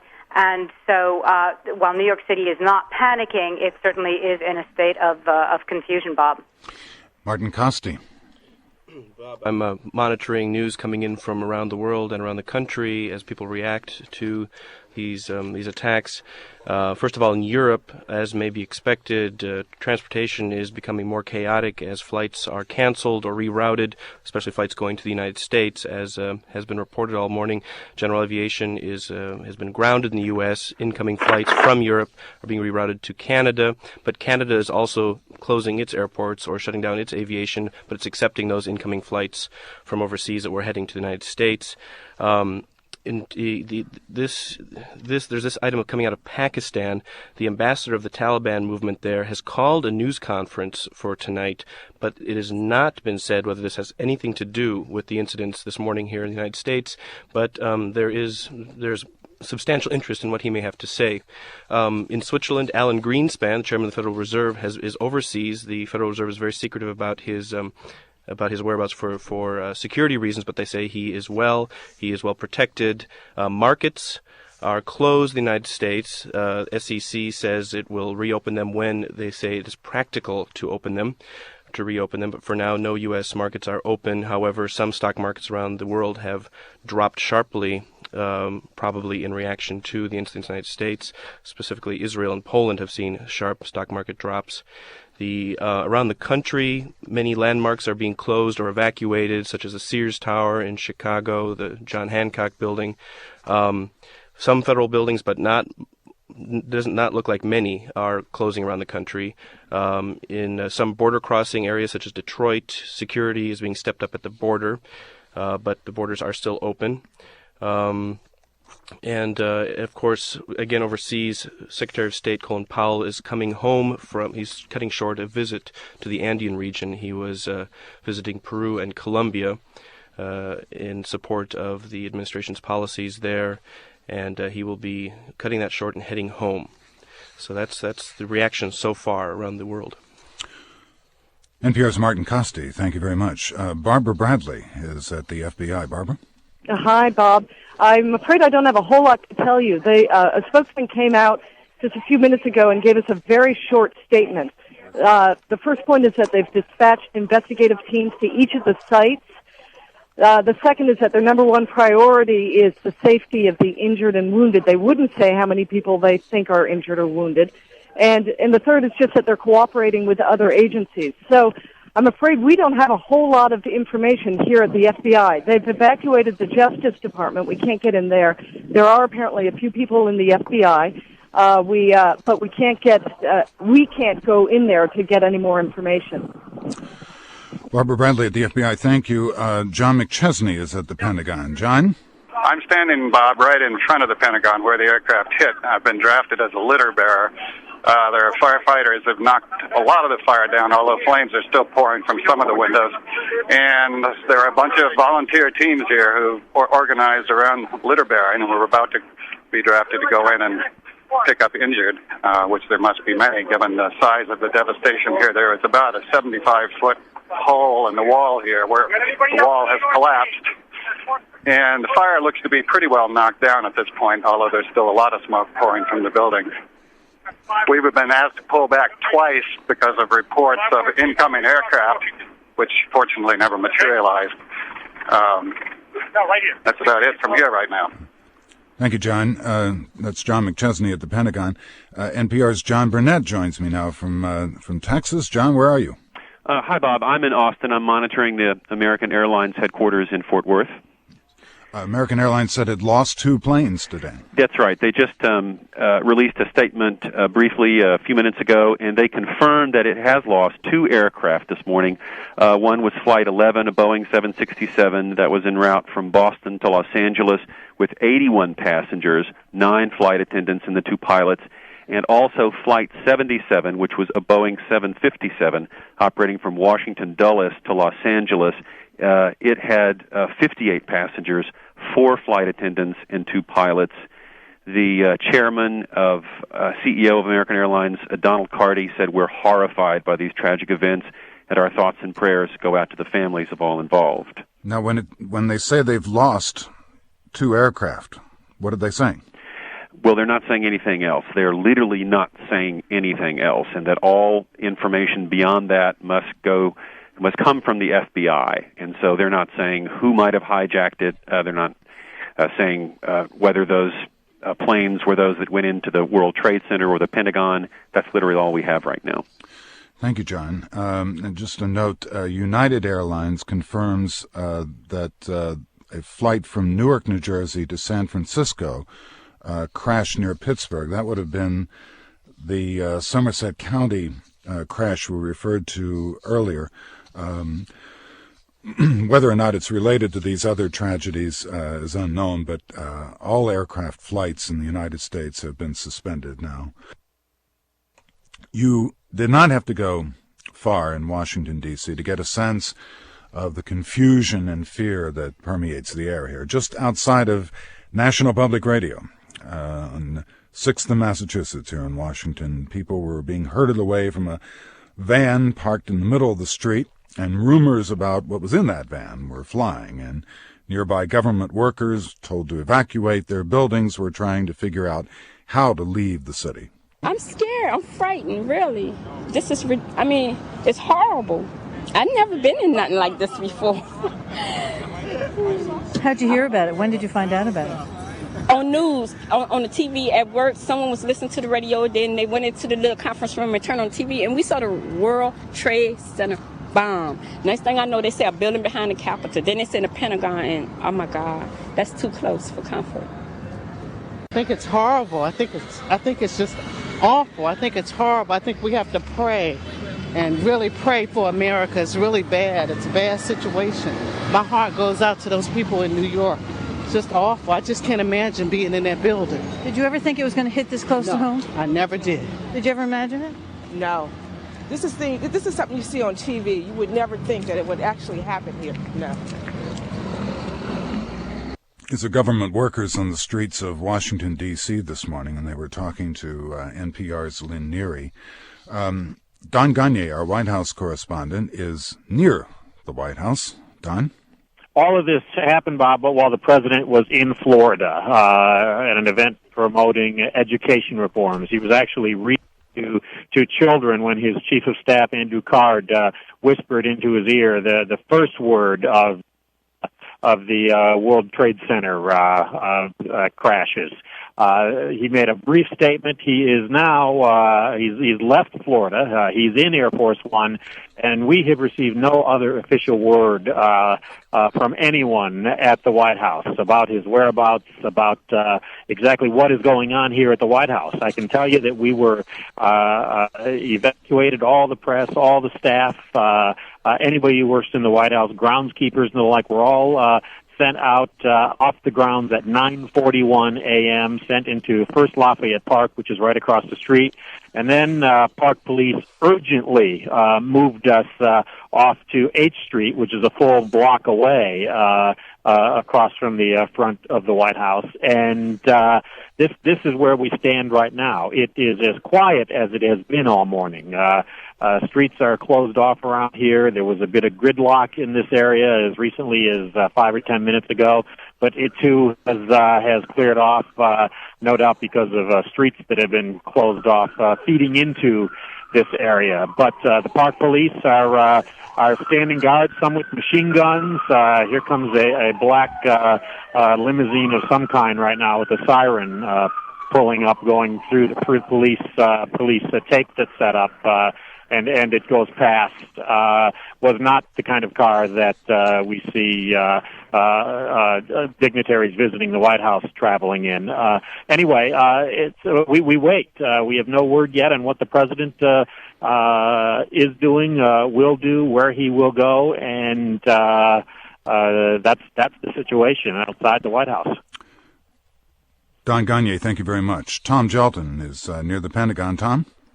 Yeah, Bob. I'm outside the Pentagon, where an aircraft crashed directly into the side of the Pentagon about 2 hours ago.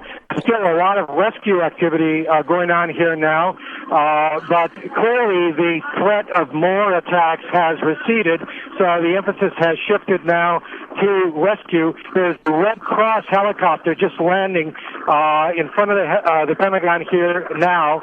A number of ambulances. I can see a couple of dozen ambulances here, but they're not able to get close enough. They're not able to get inside the building to actually rescue people.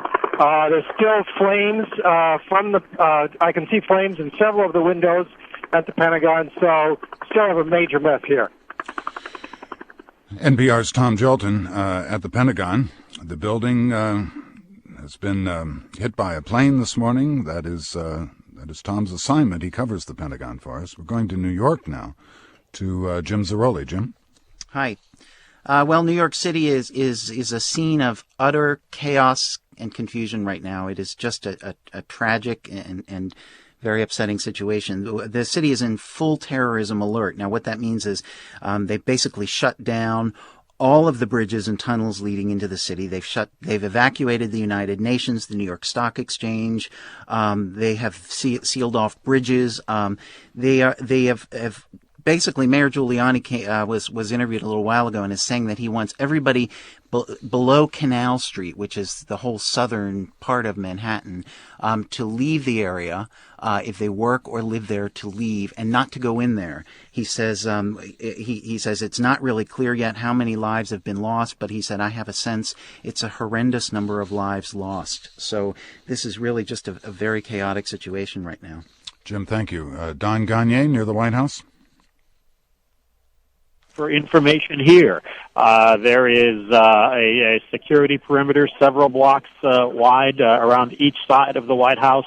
It was evacuated at 9:41 this morning. Everyone out. The president has left Florida, where he was spending the morning promoting education reforms. The sense is that this was all precautionary here at the White House as part of the larger threats around the country. We do not have any word to whether or not there was any kind of an immediate threat or anything on the White House, but the Park Police have the area cordoned off. There's yellow police tape everywhere. The police have machine guns and those kind of automatic weapons, the kind that we do not see them carry ever around here. And we wait for word on where the president is going and where we go from here. NPR's White House correspondent Don Gagne near the White House. The White House itself has been evacuated this morning, as have many other government buildings, including the Pentagon, where a plane has crashed into the Pentagon today, and Tom Jolton is there. Tom?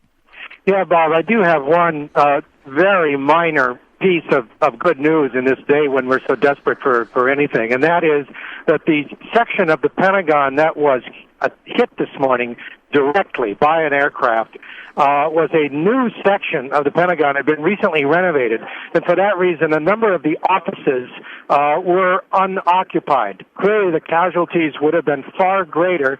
This is probably the one spot in the entire perimeter of the Pentagon that could be hit with relatively less loss of life than elsewhere. I talked to a number of Army officers, for example, this morning, who were just getting ready to move into that area, and several of the offices hadn't even been occupied yet.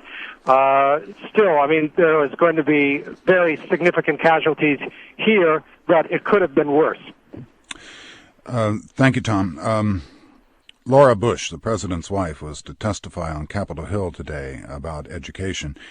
Rebecca Pearl is in New York City with school children. Rebecca? Yes. Rebecca? Yes, hello. Go ahead. Well, I was at my son's school just this morning, and things are very, very calm at the school. The teachers are just keeping the kids in the class, and really the kids don't know what's happening outside, except that every now and then a parent comes in and says they're going to take their kid. The parents, the Manhattan parents, are bringing their kids home, but many of the kids at our school are from the parents. They live in Brooklyn, and they cannot get home, so they're kind of hanging around frantically outside the school thinking, oh, what should we do? The school, like many schools, are prepared to stay open all night so that to accommodate the kids. And at our school, they're asking for sleeping bags and stuff because they know they're going to have about a third of the kids at that particular school really live in Brooklyn. It's sort of a magnet school, if you will. So it's calm, but people are wondering about what the night's going to bring. The teachers are up for it. They're just like, well, it's part of our job, and we're just going to be here all night. That's the way it is. Rebecca Pearl in New York. It has been an extraordinary and tragic morning across the United States. At about 9 a.m. Eastern Time, 2 separate planes crashed into the Twin Towers of the World Trade Center in New York City. One of those planes is reported to have been hijacked, an American Airlines jet flying from Boston to Los Angeles. A short time later, the 2 towers of the World Trade Center collapsed. Casualties are streaming into New York City hospitals. The Federal Aviation Administration has stopped all air traffic over the country. No airplanes are flying, except for Air Force One, which is carrying President Bush from Florida to Washington. Washington, though, also is in turmoil. At about 10 o'clock Eastern Time, a plane crashed into the Pentagon. At roughly the same time, a plane believed to be a 757 crashed near Pittsburgh. While it's not clear yet whether the Pennsylvania crash was connected to these other events, officials are calling the tragic events in Washington and New York one of the most highly coordinated and heinous acts of terrorism in history. Many government buildings have been evacuated in Washington, and key sites and landmarks across the country, such as the Sears Tower in Chicago, have been shut down. Worldwide reaction has been swift. Britain's Prime Minister Tony Blair says the democracies of the world have to come together to fight the mass terrorism that is now the evil in our world today. Palestinian leader Yasser Arafat says he sends his condolences to President Bush and the American people. Earlier this morning, President Bush was in Sarasota, Florida, where he was promoting his education programs. He was to read to school children at an elementary school in Sarasota, and he made this statement. Ladies and gentlemen, this is a difficult moment for America. I unfortunately will be going back to Washington after my remarks. Secretary Rod Page and the Lieutenant Governor will take the podium and discuss education. I do want to thank the folks here at the Booker Elementary School for their hospitality. Today, we've had a national tragedy. 2 airplanes have crashed into the World Trade Center in an apparent terrorist attack on our country. I have spoken to the Vice President, to the Governor of New York, to the Director of the FBI, and I've ordered that the full resources of the federal government go to help the victims and their families and to conduct a full-scale investigation to hunt down and to find those folks who committed this act. Terrorism against our nation will not stand.